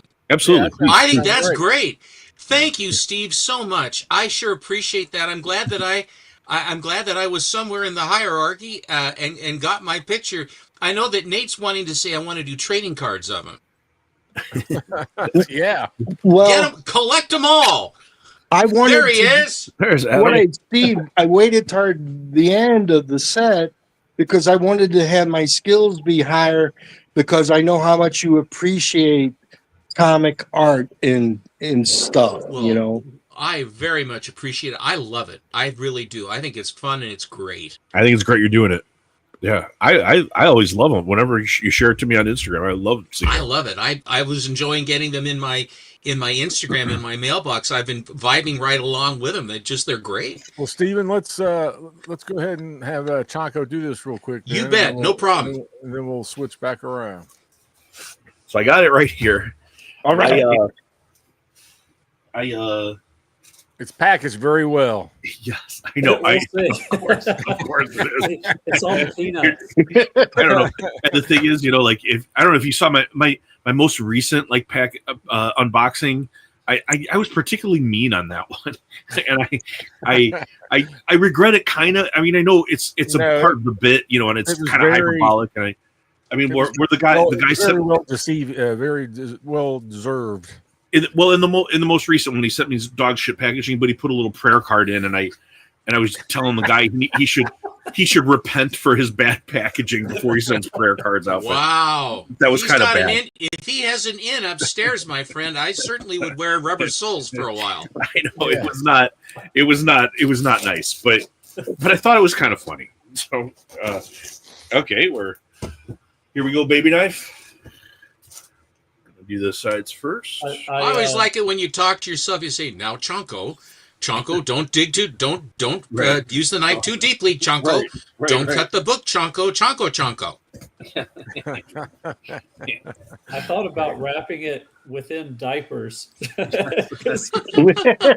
wish you could use Cheerios boxes or something. Yeah, he gets diaper boxes, but I was like, he hasn't gotten diapers yet, so protection and diapers. Rich, you got a duck growing out of your head. Yeah, I always take one for the team when we get people on here. Oh my goodness. Oh my goodness. I can see it already. Okay, this is good. This is really funny. Okay, I'm seeing it already. I'm going to pull it out here in a second. See it through the bubble wrap. All right, let me move this out of the way. But do you mind if I read it, Adam? Oh no, that's fine. Yeah, go ahead. Mike, hope you dig this Witchcraft 5 homage. I fear you had the Bitcoin Bandit do something similar, but hope this leaves a better taste in your mouth if you did. Hope you dig actual Chonko, the baby knife, and changes in the sign and trade dress. And instead of a red dress, I'll put you in a hockey shirt. Greatly appreciate your friendship and support. Give Chonko some belly rubs for me. Much love, Adam. Thank you, Adam. And let me just take it in. Oh, this is awesome. This is amazing. Yeah. Oh, wow. Okay. But yeah, if you guys haven't seen the thing, I commissioned someone to do like an homage to Witchcraft 5 with Chonko and I, and it did not turn out that well, and they were trying to scam me out of Bitcoin, and it was kind of a bad thing, but this is fantastic. This is way better. Okay, cool. Look at that. Here's Chonko, jumping out at me. Oh, that is so cool. It looks like Yes, a specter. Yes, and it says sausage of spice. Hashtag Chonko likes hot chicks. Package from the Maniac Seller. Amazing. Just I love that amazing, trade Adam. dressing. Look at that trade dressing. Yeah, what's He's got it's an EC Comics jersey. Just tells of what at the top. It's fantastic. It says Tales of Comics and Nerd Culture. Chonko. It's an Avon. Yeah. This is look at the detail of the skeletons that he did. He did a good job on the field of skeletons. It's Adam. amazing. Nice. It's amazing. I mean, that took a bit. That took a bit. I bet it did. And you made me slimmer, which is good. Thanks. But this is fantastic. This is a hockey shirt, man. Had to look good. It's great. That shirt. This is gonna go in your hand. I don't know if you can see. Yeah. What is it? I put the baby knife in your hand. Oh, you did? Baby knife in the hand, oh, there's a baby knife. I'm holding the baby knife. Hilarious. Look at the detail. So this is gonna go. My Karl Barks is gonna drop down, and this will be right behind me from now on. That is beautiful. Well done. Yep. Thank you so much, Adam. This is wonderful. This is exactly what I had envisioned for what I tried to commission to the Bitcoin Bandit. Thank you very much. Tag up an Adam Club. Yes. Yeah. Yes. Welcome to the club. It's awesome. It's absolutely fantastic. I love it. I absolutely love it. Thanks so much. It puts a smile on my face every time I look at mine, man. I'm telling you. Okay. But I think very nice. I think Steve was going to show some more books. So well, that was great. That was awesome, right? Beautiful. It's one of my favorite covers. It's a tough book to get too. Yeah, it's not an easy book, and it ain't cheap either. Yeah, it's one of my favorites. Here is another Avon. This is Cow Puncher. Is that Matt Baker? Walter Johnson. Walter Johnson. Okay. And this guy looks like Cayman, but it's not. This guy's name is Damon. Damond. Damon. Awesome. Dagger. No. Dagar. Baker did some on this series though, right? On the Dagar series? I don't know if he did. I know that this fella Damon is the fella that and this is him again. What did I love those. Those are cool. Not terribly expensive. Again, and this is Golden Age. I mean, they're not terribly expensive. But they're not exactly common is the thing. I mean, these things kind of float and I was thinking of Rula. Yes, Rula. That's bad. Oh, wow, I like that. Oh, look at how cool the that is. line work is so smooth, like they never mess up. It's right to where they want it to go. Yeah, it's all cool. The trade dress is cool. Everything's cool about it. This is from October, November of 1951.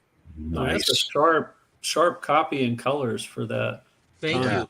I'm all about I'm all about the colors. You can have a book that's structurally higher grade, but it's the defects that they can have. But if the book is faded away, then even though it is structurally, it's a better book. If the cover doesn't sing, I just can't buy it. I mean, I won't buy it. Yeah, I'm with you. This is a one-shot Diary of I Horror. love that one. I love Avon. that one. That And one, the little eyeballs are looking up at the girls, and they both seem to shop at the same store. You know, the red dress girl in distress. is that guy on the right? Like, is that his hair? That's yeah, it's his hair. Wiedejaurs. What is that? It must be some strong wind. Well, I don't quite know what's going on, but I like the lanterns have eyes in them. You know, the little candles are looking, but there's skulls and stuff.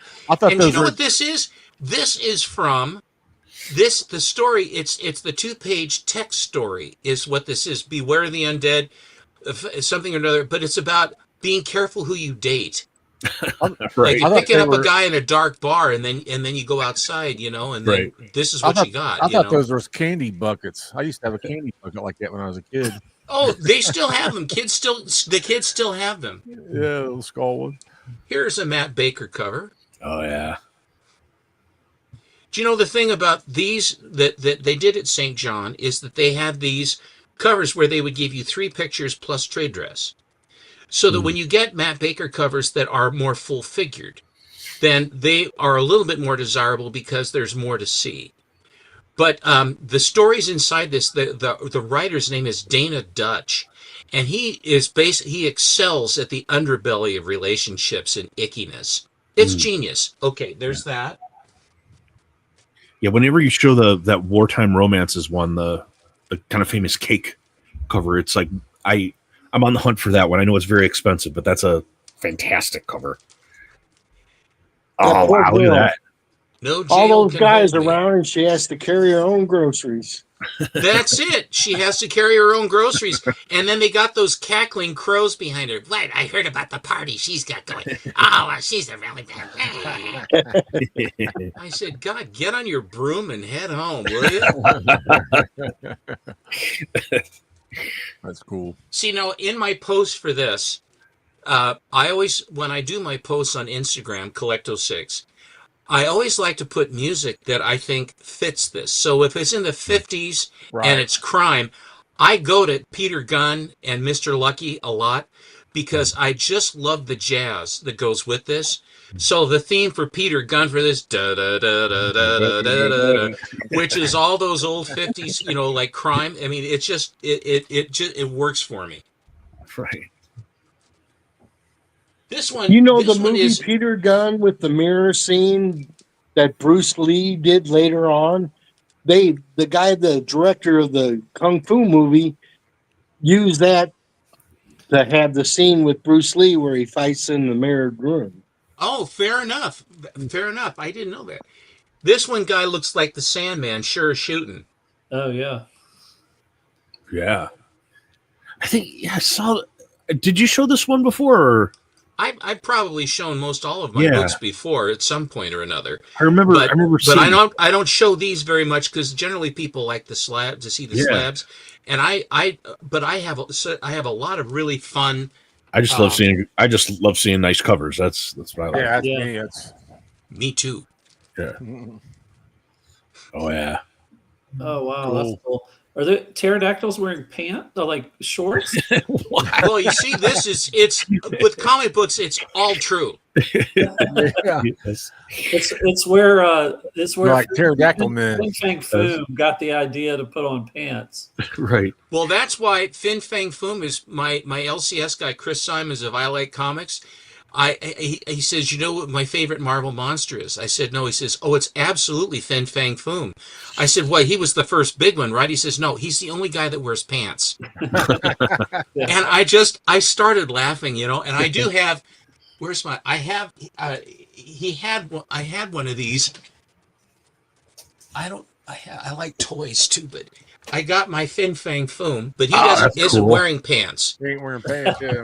Yeah. And his wings, I can't make him do it right here, but his wings flap. Yeah. Oh, his tail's in the way. Wait a second here. Yeah, you got to get some custom pants for him. Awesome. Oh, that's cool. And he can fold up all the way, but he's watching me here. I'll put him over here for now, though. Don't go away. This is a Fox Features Syndicate, and this one is not a very expensive book, but it's one of the most colorful of the Fox books, which generally don't give you as much background. They're much more character-centric. Yeah. But this one's got all manner of colors. Friday and Saturday. Derek, how do you know that, Derek? Wow, yeah, so much going on that cover. See you, K Mun. I'll see you, Andreas. Nice to see you. Here's Flaming Love, Wow. and this is We got a a shot for that. this Yeah. cover. This cover is done by Bill Ward, and he always does a really good job on the hair, and also on like the girls' dress is always like satin or shaded and what have you. Oh yeah, like the little like lace shawl or something she has. Yeah, and then he also dresses it. He always has like much like Shungman. Hey, Thomas, where he'll dress it like with like he has it's weird, a beer stein with flowers. And he also has one. He's got one where some guy's putting the clamp on some gal, and he's got a bonsai tree behind him. Why would he put a bonsai tree in a comic? I mean, it's just there are certain non sequiturs. This is a very early Joe Kubert cover. This is Flash Comics number 65. Oh, Oh cool. wow, it's interesting. And Simple Simon is this crook who is a goof magoof guy, but then he's got a gang, and then they break him out of jail and stuff. But you'll see the sign on this building there. It says Kubert.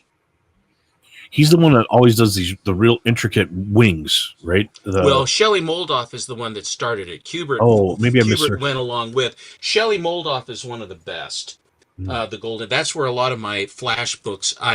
Flash with E. Hibbard draws the Flash, but then Sheldon Moldoff, but he went by Shelley Moldoff, and he signs it Shelley. Did all the Hawkman, and the Hawkman covers in Flash comics are the best to me.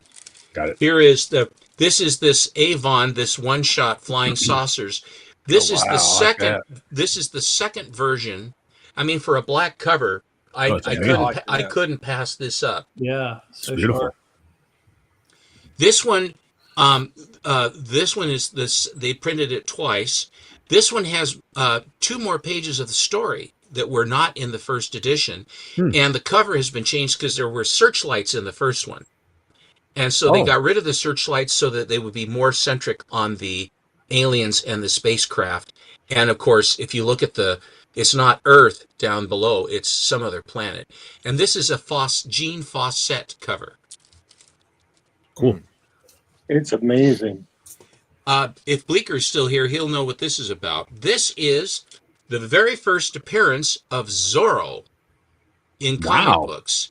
And it's the guy in yellow with the whip. That's Zorro. That's Zorro. Wow. Huh. He didn't put the mask on yet. Mm-mm. And so there's that. And then he also had this other one, which is the one that you see that they thought was the first appearance of Zorro. And this is from the Dell copy. And this one does have the masks and Sergeant Garcia and Don Diego and all the others, and they are as they should be, just like Guy Williams with Disney. And actually, Tyrone Power and Mark of Zorro. Also, the silence with Fairbanks Sr. when he does it too. But far and away, if you like Zorro, and I like the first Zorro movie so much, when Anthony Hopkins is down there as Zorro and he rears the tornado up and he has the sword above his head. I cheered because I grew up with Guy Williams being Zorro. I grew up with him, and actually Guy Williams is actually in the Mark of Zorro with Ty Power. He's one of the guys at the academy before he leaves to go back to California. But Tyrone Power was his mother was a fencer, an actual Olympic grade fencer, and she taught Tyrone Power how to fence. And the best swordsman in all of Hollywood was Basil Rathbone, for reals.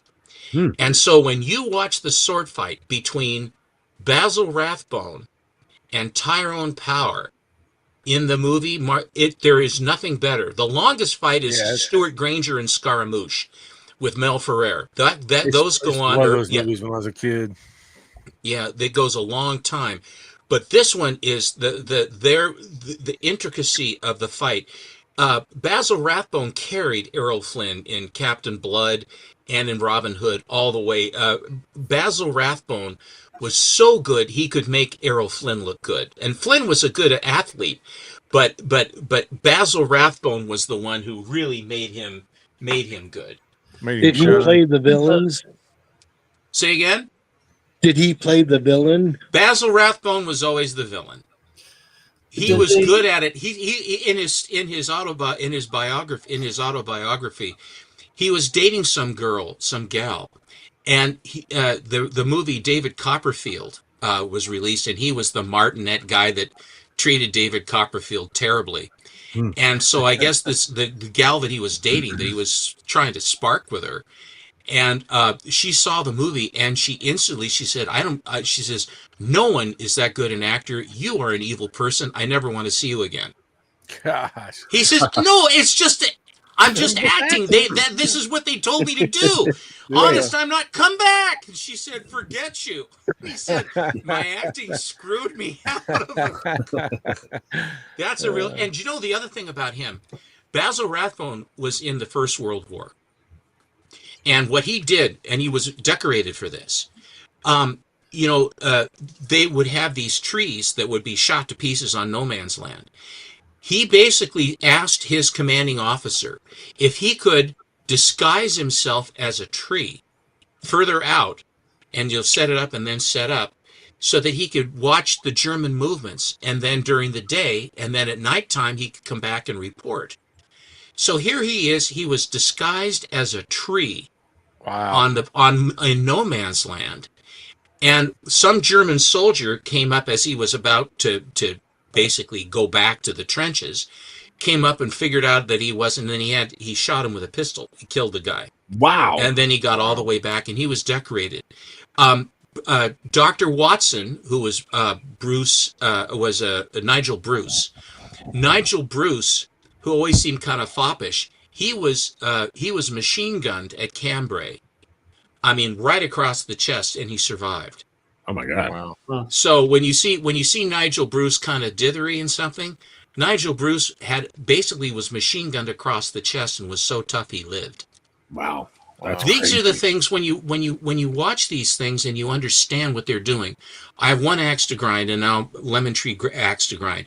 When the studio systems were out in the 30s and the early 40s, if you went to MGM, if you went to Warner, if you went to Paramount, if you went to Columbia, if you went to any one of these studios, you knew what you were going to get, the kinds of movies you would get. Selznick. You would get these movies that there was an overarching editorial quality, overarching control of the quality of the product that was being done. Comic books is the same way. DC Comics, when they were in control of the characters and the artists, when you bought a DC comic book, you knew what you were going to get. When you bought a Marvel comic book, you knew what you were going to get. If you were going to buy a gold key, you knew what you were going to get.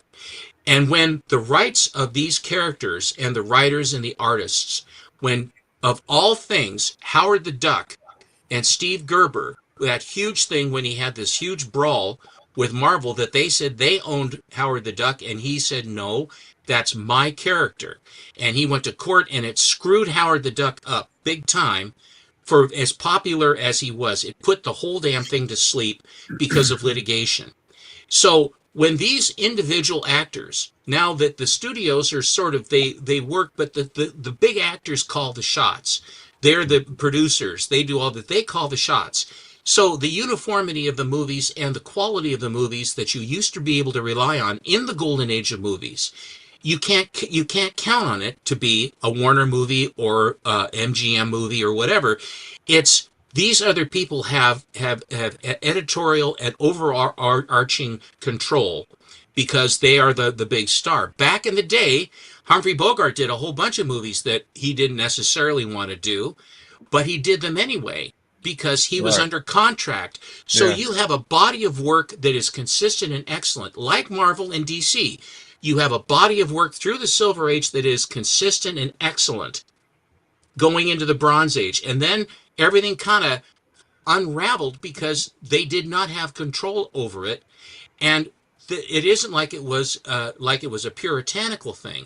It was love with an open hand because creative types have to have the ability to be creative, and they allowed them to be creative, but under the overarching thing of what they would allow a character to do. Right. So that's my. This guy looks like the Phantom's uglier cousin. Yeah, that's a weird one. But it's the key. But this is actually the file copy of this book. Oh wow, cool. Oh, wow. But again, this is that you saw that gal Walter Johnson. You saw that really good-looking gal. Yep. Well, this is Walter Johnson's uglier cousin, I guess. So stick with the girls. Yeah, the girl was way better. And I'm just going to show you. This is the same title, and Walter Johnson again. But look at the difference in this cover. Wow. Yeah. Isn't that in the detail on this? And again, this is not an expensive book, Golden Age book. It's just He must have had a rough night the night before when he drew that other one. So. I think he was probably still drunk when he was doing that one. It reminded me of that first panel of the Joker when he's kind of turned around. Is kind of the way that Key looked like. Yes, I agree with you. Yeah. I agree with you. Looking over his yeah, but he didn't quite capture what Bob Kane did. Right. Alan turned me on to the Lady Luck, the Ladies of Mystery and what have you. And if you didn't buy any of his Kickstarter books, if you can find them, you should, because Alan did a beautiful job on his Kickstarter, and there's still a few books that haven't come yet because of the various problems that have occurred that he's been finding out about. But I thought, for a first attempt at a Kickstarter, I thought Alan did a hell of a good job on it, and a lot of really fun covers and what have you. So if you have a chance to get some or to check them out, if you have an opportunity, you definitely should, because he's a good guy, and believe me, he lives, breathes, and dies comic books more than me. Lady Luck. Really this is Klaus Janson. I'll be right back. No, it's Klaus Nordling. Klaus Nordling there's a handle for you. Are you going away, Chonko? Just for time out for Chonko. Chonko needs Chonko. I gotta just check out actual Chonko. He's just make sure he's okay. I'll be right back. He's eating his way through the door. He's trying to get back to the chair. He's after his chair. Steve. Yeah, you're in his chair. You're in his chair, Mom. He wants it back. That was so clever. Really, very good, man. Klaus Nordling drew Lady Luck. This is Klaus. This might be somebody else did the cover, but on the interior, what he does is he always has Lady Luck when she changes from her rich debutante look into Lady Luck, she always has to go into a room, and then she basically strips down to lingerie. Yeah. And then has to get dressed, and she's always sort of bent over and, reaching for things and what have you. God love Klaus Nordling, and he was a guy he was Finnish, from Finland. Yeah. And he was a very, very short man, 3-piece suit and a tie. He took his work very, very seriously. And if the interior art on the Lady Luck stories, and there's only about 5 issues in the run, but it's wonderful artwork, and he does a great job. Back then, everybody wore a suit. Well, and I remember when I worked at the hotel that businessmen wore suits and very nice watches. I collected wristwatches for a while. I collect wristwatches. I have had them for a long time. A really cool wristwatch. I mean, if some guy's coming in to make a pitch and he's wearing a Timex or a plastic toy watch with a battery, and they're telling you all this grandiose stuff, frankly, I didn't go with that. But if some guy had on a nice Omega or something like that, or a beautiful Gruen Curvex or something, You kind of go, why? The guy's got, he's got his act together. This is Liberty Comics would reprint. This is the Hangman. This is an MLJ book on the inside of this. But Liberty Comics redid the covers, and you'll see these things, but the interior artwork is Golden Age MLJ. MLJ, which turned into Archie, because Archie came out of MLJ from the Shield and the Dead, the Hangman, the Comet, the Black Hood, the Web, things like that. Mitzi. This is one of the Marvel books that was along towards the end where things didn't really work out. I like that she's one of the things that it's a very observational thing by the artist is that girls would generally use their high heels. They would hook it onto the little step for these stools to hold their legs. You see how she's got her heel hooked on the thing? Because girls would do that. Yeah. Attention to detail. Even like the poses are great. It's like there's a certain like elegance to the way that they would draw it that you don't see as often. It isn't the same sort of thing. And also they're not really storytellers. They're basically pinup pages in comics now. They're pinup pages that have they're not really panel pictologists. They're not back then they weren't really trained to like draw for comic books. They were more illustrators and everything. So they were. Their design of how they would, pose people, that was the illustrating background training they got. So, well, you know that Lily Renee was an illustrator, and she did stuff like newspaper stuff too for like fashions and stuff. But that she was able to transform. She transitioned. Same Tarpe Mills was also had that kind of stuff, and she does Miss Fury, which is a great run. This is Dorothy Parker here, and you see Mopsy has the mop head. She looks just like her character Mopsy, and the way she got her name Mopsy, she had this character who really wasn't named, and Al Cap, who did Little Abner. They were at a party. She and her date were at a party where he was there. I guess that Al Cap was there, and he says, my gosh, girl, he says, your head is just a mop. And she took umbrage to it. Then she laughed about it and she said, Mopsy. Says that's it. So that's how she named the character Mopsy. Wow. Here's another thing that really drove me crazy about the Golden Age. They were trying to leaven all of the superhero stuff with comedic side help. Yeah. So, for example, we have Clover and Dover. Why? And there's a 2-page story inside with Clover and Dover, which is just crap. All right. Yeah. And so here we have this is a very rare Morphun. That's so bad it's good, Stephen. I like how they're saying, what are they doing on our cover? Say, hey, what are you guys doing on our magazine cover? Well, we're here to do this. Don't kill us, please. Don't kill us. Sorry, too late. Or go ahead. So you won't be missed. The Spectre had Percival Pop, which is some like a professor guy that was. How does that relate to a guy that's dead? The Spectre of Death coming to mete out justice, and you got Percival Pop, tee-hee?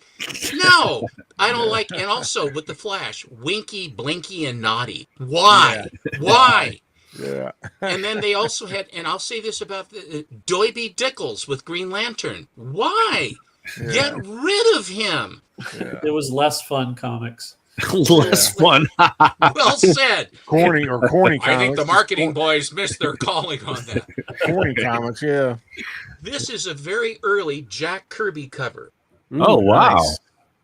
Big burrito. I like that. And it's a helmet. You look at the guy in the red vest sweater. I mean, that could be Rick Jones. It could be Reb Ralston. It could be anybody. Yeah. But this is definitely Kirby. Yeah. Simon and Kirby. And it's a Hillman book, My Date. Hillman Publications, which is not much of a What year was that, Stephen? This very easy. This was 1915. I'm surprised you asked me. I would say that this was probably late 40s, early 50s. Okay. It would be I this. just get an idea of when Kirby was really coming out, or starting to do stuff. But yeah. Let me see if there's some. I'll show a few more, but I don't want to take all your time. This is a weekend. People actually have things to do. Yeah, we'll all show a couple other things too. Yeah, we all kind of take turns. So yeah, we take turns showing stuff. So is he frozen? Nope. Oh no, he's digging. I thought you were frozen. I just look like that. I'm old. Okay, thank you. He's used to Alan. Thank you very much for bringing that up too. Would you? Okay, thank you. I sure want to come back again. Yeah. This book is Lion Decker. This is a Lion Decker cover. This is a Brazilian comic book. Whoa, jeez, Oguri, 100 pages, man. And this Lion Decker cover was from the Saturday Evening Post near December of 1942. This I think was either like 43 or so. That's wild. What they did, they in Brazil, they had rights to various. So I've got a Batman story with Nazis and swastikas in it on the inside. Get that printed today. What's that? I said you definitely couldn't get that printed today. There'd be all kinds of things. Yeah. The baby's on the gun with the swastika, and what's going on? The baby on the gun. No, it has the fasces. It has the fasces here for Italy. Yeah. It has the chrysanthemum up there, and it has the swastika below. This came out at the turn of the year, and if you remember that in the old days they'd always have the end of the year would be a guy like a white beard and a gown would be the ear that would be going out, and then the coming in would be a baby for the new year. Right. So here is the baby coming in with war still going on. You look, he has a slow eyes, and he's got all this baby fat on him. And yet he is continuing to fight the Axis. And at this time, the Italians were still something. So he's fighting Hitler, Mussolini, and Hirohito on the cover that war is still going for the new year with a helmet that's already been there and has bullet dings in it and what have you. Yeah. Now, you will notice this helmet. It's interesting because Lion Decker gives you this kind of detail. Do you notice that there is a light brown thing underneath the metal pot? Yeah, well, that is a Hawley, Hawley liner. They were made out of pressed paper. And and so when they basically had these, that was the Kevlar of their time. It was when they got wet, they would be ruined if they got wet. Okay, this is a World War II. This is a World War II Marine helmet. Yeah. Wow. With the original paratrooper, the camo that came with it. Camo, yeah. And it has that same pressed paper Hawley liner. Cool. Really cool. Nuts, man. And when I was the warmonger, yeah. that's where I came from. Yeah, because right after this, and they had fixed bales. That means to say that they didn't have rotating bales for the chin piece. He needs to come back this October. The warmonger does. Does he? Is he coming back around Halloween? Hopefully. So anyway, I'll show I just want to finish this one, but so, sure. And I'll show one more, and then I'm going to relinquish. Cool. This one has. This has Bullet Man, Batman, Captain Marvel, and some timely heroes inside of it. Wow. I think Lau's referring to the one before with the twins on the cover. With the twins? Yeah. Oh, hey, AG. AG just showed up. Hey, hello, AG. And this is the last one I'll show, but it's just a great bubble helmet. I love it. Nice. Operation Peril. Yep. Little green men. I love those blue men. What the heck is it? Like a fish head or something, ain't he? Starring the Love it. red-blooded adventures of Danny Danger, That's Typhoon awesome. Tyler, and the Time Travelers. They have a good dental plan. Yeah, They're going to need it.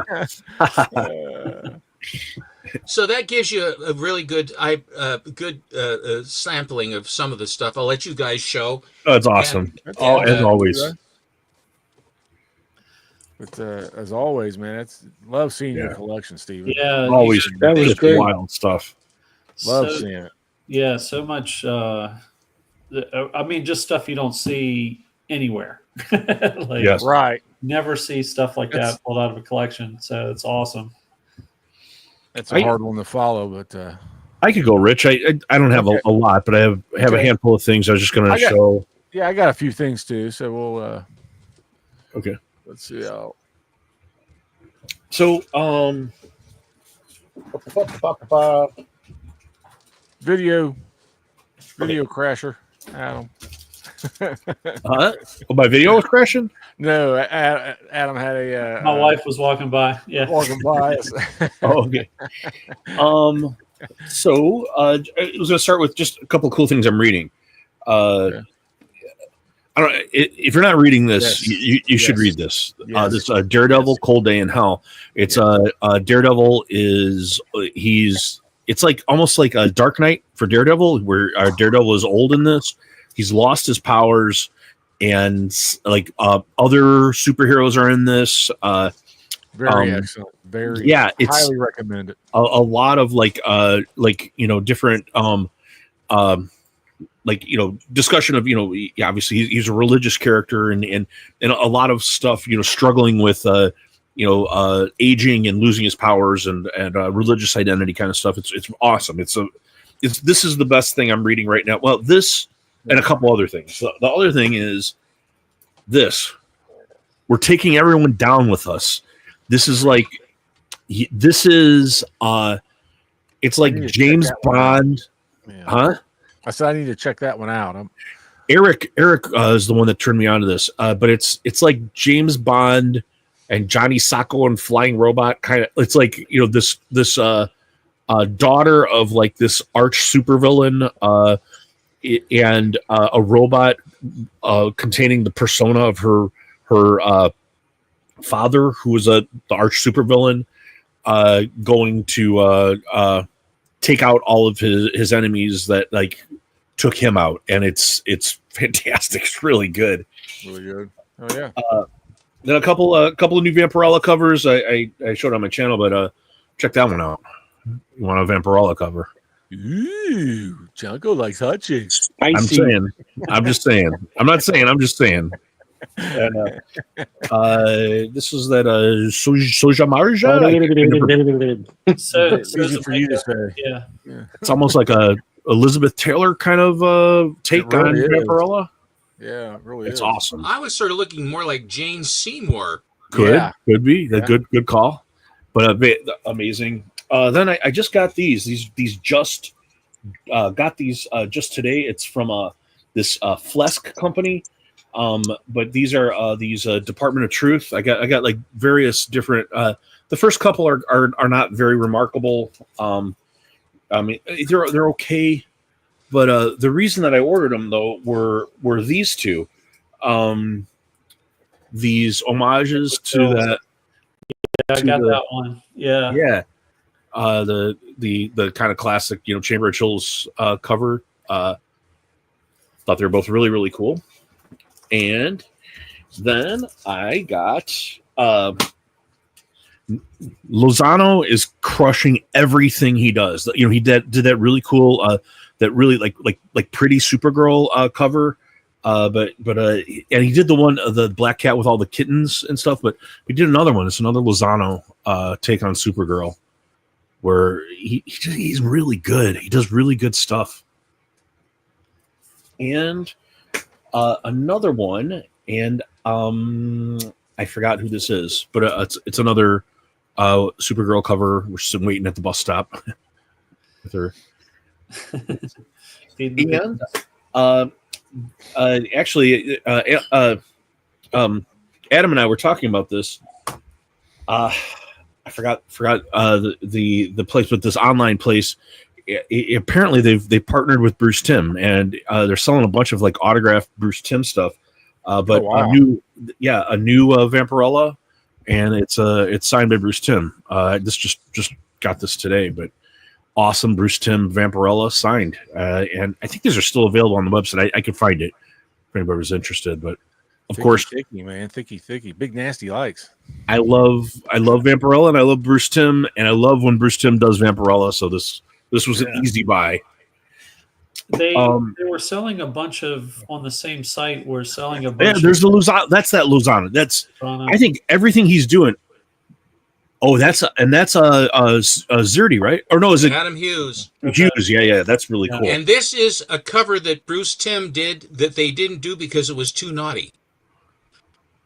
Oh, I love this. It's a wraparound, right? Yeah. Wow. There it is. Hashtag signed right there. Yes, that's amazing. That is. I love. There aren't many. Bruce There aren't Timm. many of these. There's just a handful that show up. There's no book. It's just the cover. You're the only one I've ever seen show it. I've never seen it except for when you showed it. Steven? Yeah, that's crazy. Then I got something from Son of Crom. On his channel a couple weeks ago. Like he gives away comics like all the time, and I don't know. Too. I hate that. I don't know if Crom's still in the chat, but said hello, Mike. Brandon. I'm so happy you won this slab. I know that you truly appreciate its significance. Continue best wishes and success with your channel, Bjorn. And P.S. Tell Chanko hi from Maka. I think Maka might be his pet. So, but yeah, he gave this away. This. Oh wow! Right? That's a big book. I mean, it's the first Man-Thing cover. Yeah. Yeah. Wow. And a 9.4. Yeah, he just gave that to me. Like, I did send him some stuff in return. He got some Chanko swag and some comics, and another thing that just landed. I just got this. Was not very expensive, but it's a cool cover from 1953. Ghostly Weird Stories. This cool LB Cole cover. Yeah, K-pop's got it. Souza Mike. I always mispronounce it, but yeah, this really cool Ghostly Weird Tales LB Cole cover, and the cool. It always has like the kind of text on the when he does those unintelligible. It's so tiny. Why does he clutter his covers with that? I mean, that's a Star comic thing. He always would do that. It's personality, I think. But it is hard to read. Like I was my eyes hurt just thinking about trying to read it. So. Trying to read it, but yeah, those are the ones I had. But okay. Yeah. Well, I got a few. I'll bust through real quick. I went to an LCS today just to pick up my local or my haul, my pull list, I should say. But then I did buy some off of West Coast Avengers last week. If you guys have never bought from him, or I'm sure you know who I'm talking about. He usually has a lot of good books and stuff, but I did get a Conan #2 at Knox. Oh wow, very nice. That's cool. For a decent price too. I mean, it's in really good shape too. It's really, really good shape. So got that. Let's see what else. Are you taking that to get Roy Thomas to sign that one? Or I probably will, along with my #1. Yeah. Since I'm already taken. Yeah. And that's the sad thing, man. I haven't even I've got maybe 3 or 4 books that I pulled out like 2 months ago. That's all I've pulled out so far. I've still got to go. I was sitting down today and I finally sat down today to make a list. I was going through the content creators and writing down who I would like to see, like a backup list of the people in case other lines are too long. If that line's short, you can jump in it and still get a book signed type of thing. So I started doing that today. You'll be surprised. Like the big names there are big lines, but the people where they're not as big names, you can like kind of walk right up and talk. And that's why I'm doing like a secondary list. Yeah, I really plan on doing a lot of signatures, huh? Yeah, I was just gonna say there's probably, I'd say about 10 people that will have long lines. Everybody else will be pretty approachable. That you might have to wait like 1 or 2 people, but right. It's almost sad because like Dan Parent, I sat and talked to him for a good 10-15 minutes. Dan Mendoza, talked to him for 10-15 minutes. Nobody was around. Jeffrey Darrow no one around. I sat and talked to him that would blow my mind, man. If like I could meet him, that's because, like I said, he don't come to the States that often. So it was like me and another and like a couple. There was like a couple there and me and no one else that talking to the great Jeffrey Darrow. I got Flaming Carrots number 15. Added to my little run I'm trying to do. Love Flaming Carrot. Let's see what else I get from him worth showing. Oh yeah, Lady Cop, spectacular first issue. Nice. I posted that on Instagram. I love the description. You know, she'd counsel somebody with VD. That's one of the stories in here. Yeah. Oh, man. Amazing. Don't get it. Yeah, don't. You're right. Avoid it if you can. Chevelle Noir. That's one of my favorite. That's one of my favorite Dave Stevens covers. I've been, slowly picking away at that. It makes the list a lot shorter. Hashtag. And House of Secrets 112. Oh yeah. And this is a Mark Jewelers. Oh, cool. That's a nice cover. Yeah, that's one of the reasons I ended up grabbing it because it was a Mark Jewelers. Was that Wrightson? No, it's not Wrightson. No, it's is it Kaluta or? Yeah, I looked it up. God dang it, who was it?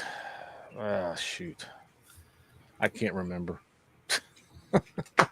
My brain. But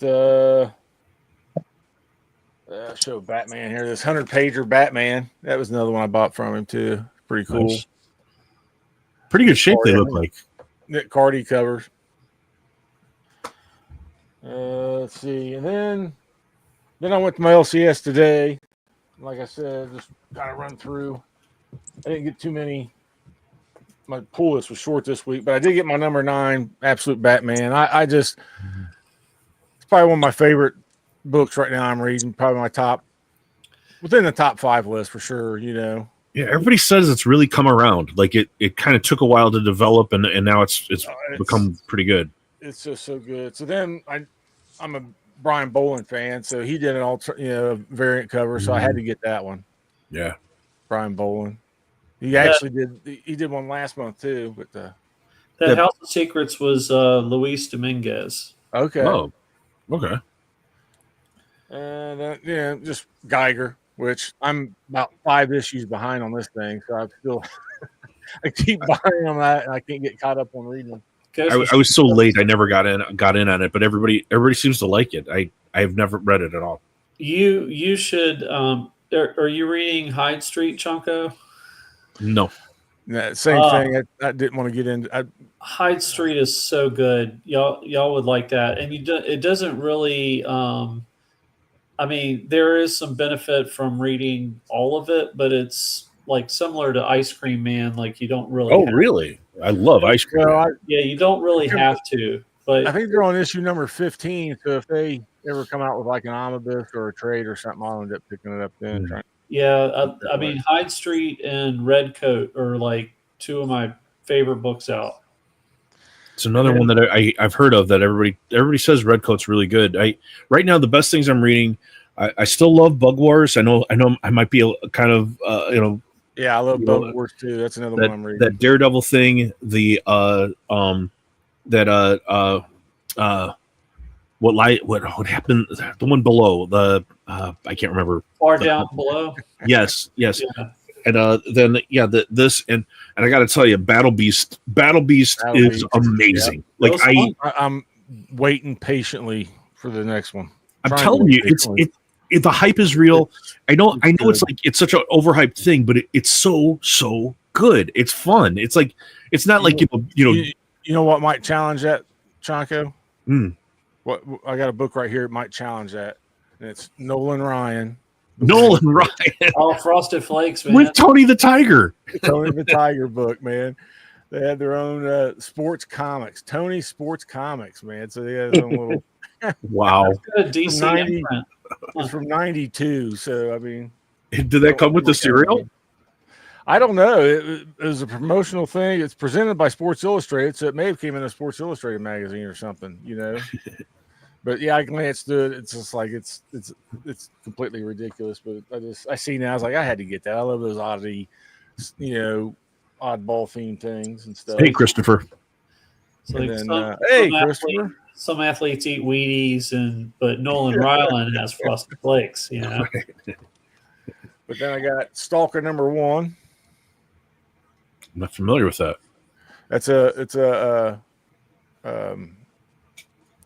Shoot, I cannot think of the names today, man. Yeah, crap. I can never think of the names. But then this was a kind of a complete cover buy, but I actually read it today. It's kind of interesting. It's called Sweetheart. It really deals it's a take on depression. Oh, okay. So, Well, that's uplifting. well, yeah. But I mean, it's themed. It doesn't say that it's about depression, but you can tell that's what it's about. The monster in it and stuff like that. So Thomas said it was Steve Ditko on Stalker. yes, that's what it was. God dang it! I knew there was a reason why I bought it. But and then Elf Trek Elf Trek. Oh wow, Part 2 of 2. So, that looks like the one of the characters in Elf Quest. yeah. Missing Spock. Oh man. And then I was hoping that Eric would be here, but he was out with his son. He said for Father's Day stuff. So happy Father's Day to everybody out there. By the way, before I forget. Thank you. And Dragon Chiang, however you would say that last name. I don't know how to. But it's a Timothy Truman, so I like Timothy Truman. His art's black and white, really cool. Then you got Scorpio Rose. Do you know I actually have that slab right over here. Do you? If you want me to, I'll pull it out. Yeah, show it, man. What? You're going to get to do a twinsy. There you go. Well, I went to my honey hole today, so yeah, buddy, man. Oh, he's got it signed. This is in a 9.8. Steve Englehart signed, right?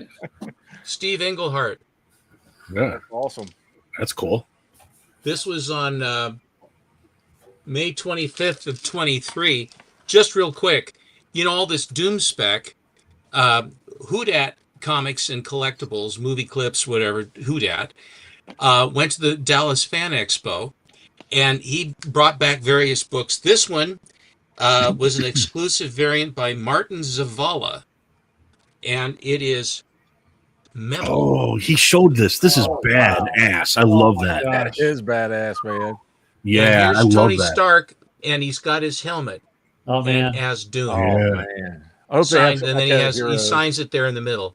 He showed it on his channel. Who that did? That is amazing. Yeah, I need that. And I need that. Hashtag I need that. Yeah.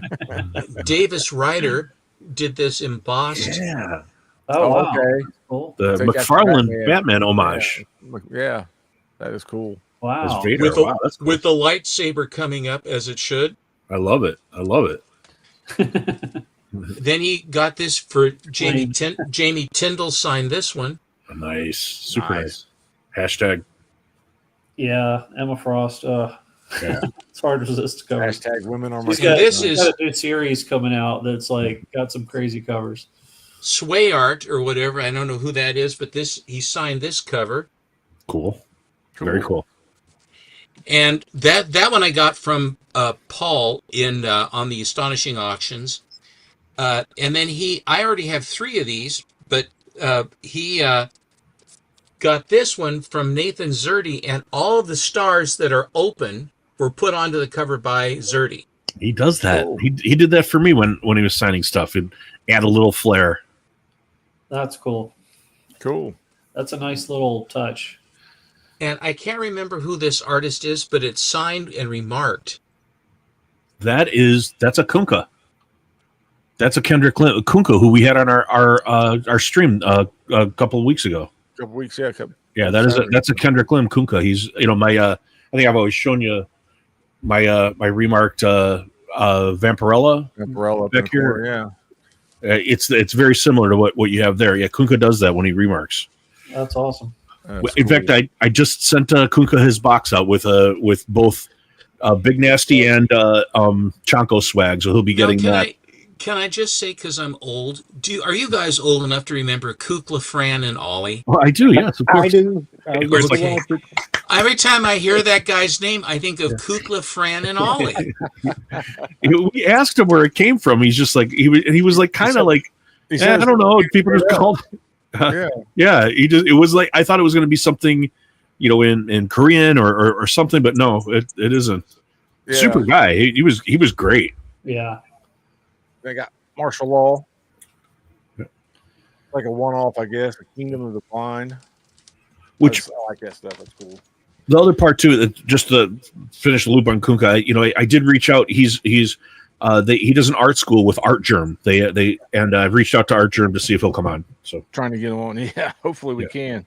That'd be great if you get Art Germ on. He's got nice stuff. oh yeah, And then I feel finishing out my run for Still Grip. Still Grip. nice. But Dope, I wish Dope was still here. I got this one. This is called first annual Lunatic Binge. It's by the artist Madman. You guys ever seen him? He got really cool stuff. I like it. Wow. Rich, Black and white do you art. collect basically new books, and do you collect classic comic books at all? I mean, what are you These are all classic. Of course they are. No, I mean, are you bronze or silver, or where do you I'm land bron- besides I'm- modern? Yeah, I'm bronze, silver, modern. That's why I said I dipped my toe into older books, golden age and stuff. But I'm still learning and my mind's still pretty much on the other stuff. Well, that's fine. I mean, it's whatever moves you. I just Right. I noticed I see some silver, bronze at least. I see some bronze. I think one Batman up there. Yeah. On your wall, and you have the first Vision, so that's silver, and of course the Submariner one, that's class of 68 right there, of the class of 68 books. Mhm. So but I see go ahead. And of course, a ferret number one. Yeah, and a Badger. Well, I was one. trying to avoid saying that, but yes. Yeah, I will be getting that Badger sign. Mike Barron's going to be down there, so can't wait.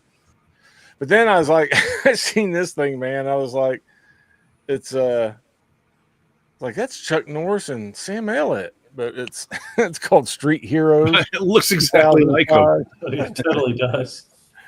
And they both got like weird superpowers. Like the Chuck Norris characters, got skin of steel, and then Sam Elliott guy, he can like bring out a dragon like a friggin' magic or something. It looks like one of those awkward family photos from the from the late 70s. Yeah. And then with Roy Thomas, I'd been hitting up Alter Ego, which it's He is cool. such a historian. He has so much information in those things. Yeah, they're so cool. But then I grabbed this little ditty. Ah, the Schlumpfer. Oh, yeah. Ice little slumpa. So that's a German one. Yeah. Weird. A weird. It's A weird aside, but weird size too. back when I was in fourth grade, I went to like a special school for smart kids, I guess, and they and we took a semester course that was in German. But the goal was to be able to read Smurfs, and it was kind of like right when Smurfs came out. But we read German comics like that. That were really? Wow. Yeah, that's pretty cool. It's probably what this is from, or something. Yeah, yeah. It's it's trying to see if there was a date on it or not on the front, but I can't make it out. But then the last thing I'll show is my LCS guy. He got a collection, so that was one of the books that I had seen last week, and I was like, "You figure a price out when I come back next weekend.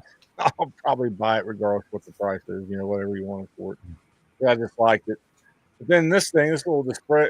I've got all these books, but this display, it's a pack, and it came with 1 through 3 or 1 through 3 Savage Draft.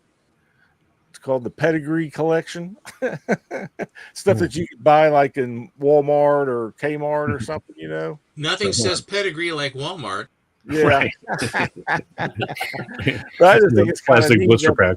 The old packaging, you know, you can hang it on the walls, kind of. Right. They used to do those a lot in toy stores that would do Yeah. resells of comics and stuff. How they would, it was a flashback to me, man. That's when I seen that, and I was not necessarily wanting another Savage Dragon, which I've already, like I said, I've already got those. But and then let's see, yeah, that's pretty much it. What's worthy of showing, or not worthy? But anybody else got anything? You got Matt, Steven? Stevie Adam. I got a few things. I just popped on here to see the show. So Okay, well, that's great. No, Yeah. What you got, Stevie? Alrighty. I have a mini series of the Silver Surfer with great covers. Annihilation. Yeah. Yeah. Delato, I think, is the artist. I love Gabriel Delato, man. And this is my favorite of the four. It has a little more color in it than the other ones. Yeah. The giveaway, by the way, just pumping the channel at 5:55 doing a giveaway. One of the things you can win is an Absolute Batman signed by Gabriel Delato. Just saying. Yeah. And I love the reflection of his silver skin in these covers. Yeah, he does a great job with the lighting and Yeah, making it look shiny. Yeah. a character like him, man, would be very difficult. Yeah. So, and I want to show a book I got real cheap. I think less than $5.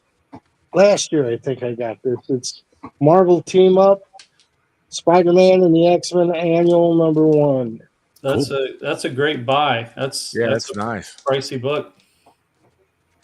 I would say it's a low grade comic, but I'm glad I got it. And also, like Chanko, the week before on the Midnight Monster Show, I was lucky enough to win this Man Thing cover, and it has the girl in the red hot pants. I guess that counts, you know. Right.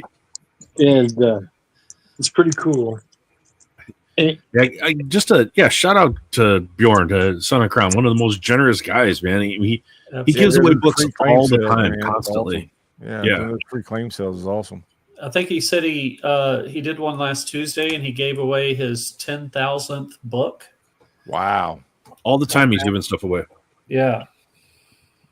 okay, if you guys could humor me, I got 2 pictures to show, and that will be my shark round. Right. All right. All right. I took an attempt at a monster here. Oh, Nice. cool. I love it. It's like halfway between a werewolf and a man, and his caption says, "Time for a midnight snack," which changes the horror into a comedy. You know, you've developed your own style already, Stevie. Like, it's That's what I was saying, distinctive. dude. That's why I Well, tell him. I told he'll him send me his that, pictures, and I'll tell him all the time on Instagram. I'm like, "You're getting there, man. You got your own style going. I love it." and I told him, I was like, it reminded me of Jim Mafood. Yeah, a little bit. Yeah. You know what I mean? Like that picture, especially did. Yeah. Now the second one is a werewolf again, and what I was trying to do, you know how they draw the hand closer to the perspective. Yeah. And that's what I was trying to do. And he's on this alien kind of fantasy world, and he says, "Horse meat again." and this weird old horse thing down on the bottom says, "I hope I get stuck in your teeth." And that's my shark round. But That's awesome. Steven, you got anything? I've shown a bunch. Yeah. I didn't know how long, because we've been on it now 2.5 hours. So I thought that I didn't want to open up another can. No, usually about 2.5 hour mark we start calling it winding down here. Yeah, winding it down and everything. So, but want to thank Steven for coming on our show. My pleasure. Thank you very much. Always a pleasure to sit under the lemon tree and listen to you for sure.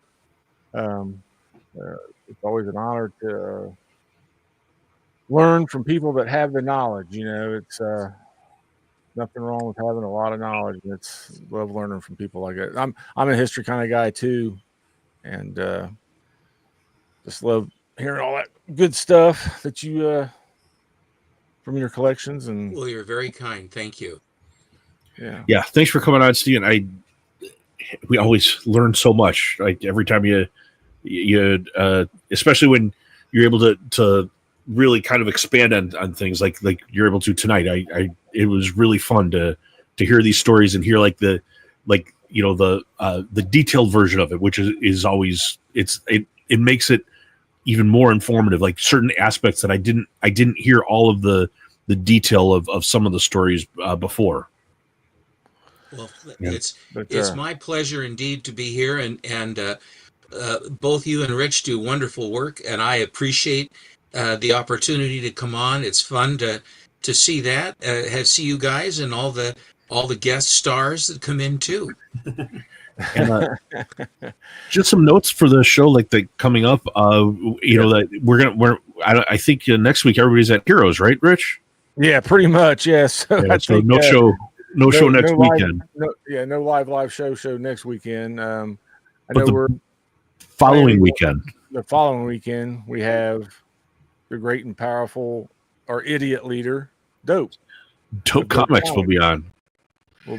So, and then sometime after that, maybe either the following weekend or a weekend coming up shortly thereafter. One of the great collections, AG will be joining us. We have to work out the exact date, but he's going to be on here. Late June, early July. I think he's got some great books. Oh, he's a really great collection. Yeah, and reaching out to some artists too. Like I said, Kunka. I've asked Kunka to put in a good word for us with Artgerm, and I sent a message to Artgerm, which he has not read. But I'm gonna ask Kunka to nudge him a bit because they're colleagues. They work together, and a couple others. I'm going to reach out to David Nakayama. I'll be hitting on everybody down at Heroes Con. Cool. Be whispering sweet nothings in everybody's ears down there, man, trying to get some people. David Nakayama is a very nice man. I've seen him interview. He's just a really nice young man. He's liked some of my posts on Instagram, so I was going to just say, hey man, if you want to come on, here's the thing. And I am going to try to reach out to Suspiria again to see if she'll come on. Don't wear the hat. I won't wear the hat this time. That was maybe a mistake. But no. Does anybody got anything they want to promote real quick? Adam, Steve? Yeah, not really. Working on another piece right now to get out in the world. And yeah, I'll just be FOMO-ing everything from Heroes for next week. There's no doubt, man. I hope you guys do content. I want to see. We're planning on it. We're at least me personally. I was going to make a video. I was going to do it today. I was going to shoot one today, but I'm going to do one video right before, and it's going to post on Wednesday, and it's going to be what I plan on doing at Heroes Con, and maybe what I'm kind of looking for, and my CBC award list. That's something else I was working on today. I wrote all the categories down and who I wanted to vote for and all that kind of stuff. So you've got a long time to wait though, because I think we go through August, I guess. Yeah. So there's going to be, and when we finally all the nominations are coming in, and I sure do appreciate the giving Alan and I for our Monday special with Oh, of Comic course. Collector Geek. Absolutely. We do try real hard. We missed, I think, by just a few votes last time because I think we had only started doing it on a dedicated basis for like 3/4 of the year. In other words, and we almost won on that. But we have and I'm not all that competitive to be honest, but I just think that we do bring an awful lot to we try our best to bring a lot to the hobby and to show things and enlighten. And Alan has his finger on a lot of the different trends and all of this speculation that he has with both Golden Age and Silver Age as well, showing what's going on. And he takes time and he's very good at putting all that stuff together. Yes, he is. Yes. I just think that so we certainly would appreciate that because I think that it's and Alan doesn't have an unboxing for his level now. They don't have that anymore. Why they don't have the best unboxing, which is a very basic function on comic book channels, I am somewhat mystified by that. Yeah. But we're all pushing. We're all pushing. yeah, I know. I was gonna say, yeah, we'll definitely, if we can make it happen, we're going to make it happen. I think. Well, I very much appreciate it. Thank you, guys. I try to give shout outs every time I do a video for that, and that, I just like to say, Adam, you did a great job on Chanko's comic cover. That's thanks. spectacular. And it was great to meet you, Steve. Nice to And- meet you too, Steve. Very you much, gotta and I show that off appreciate again, man. the piece you did on me. And I will have it on display. I assure you, when I get it, it's going up. Well, thank you. And on June 25th, the Legion of Substitute Comic Book Collectors, which is Bajorn, Renegade Rants, Casino Comics, and Comics with Stevie D, we're going to have a guest Cliff. So that should be a fun show, the June 25th. I don't know if you've seen that or not, Steven, but hello, my name is Mr. I got my shit together, man. Well, at least you do. Well, Stevie D drew that and he sent it to me on Instagram. As soon as I seen it, I said, dude, I gotta have that. And he said, okay. And he it hangs proudly back here on my wall. He's an inspiration to us all. That's a character that should be out there. Yes, that might make its way onto a T-shirt. I'm telling you. Very nice. But everybody just kind of hang out when we end this and don't rush off. Talk backstage for a minute. Also, be sure to watch Bleecker tomorrow on Church. He Church. has a great show. He does Church. Monday, Alan says he's going to unveil a big book. So he has been teased about that on our Friday. So I don't know what I will be showing. I'm sure I'll find something around here to show. Nathan Hagen too tomorrow morning. Nathan Hagen, the Hangover show. Yep. Yeah.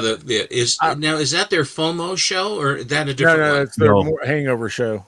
The Hangover kind show. of early. Yeah. It's an early one, but 9:30 Eastern. Yeah. I'm not prolific on StreamYard yet to be able to pull up like they do in the mornings and show all the information doing live. I'm still learning this thing, but we'll eventually. It takes me a long time to wake up. Oh, I get up early, but I don't want to have to think that fast at 8:30 in the morning. yeah. Actual Chaco gets me up. But with that, guys, we'll go ahead and close this out. And thanks everybody in the chat. Thanks JSS and Richard and Christina for stopping by and wrenching for us and putting those links out. If you're not subscribed to these guys, subscribe to them. Follow them on Instagram. I will be going back and putting the links in afterwards. That's how I always have to do after these live streams. I can never do it beforehand. I can't figure that out, so I always have to do it after. So, but anyway, yep. Thanks everybody for coming. Thanks everyone. See everybody. See you in Good to see 2 you. weeks. But we'll see you at at least I'll see you at Heroes Con. I wish everybody else was there, but it's gonna be a good time. But all right, anyway, thanks again, guys, and we'll see you. Yep. Everyone. Have a good day.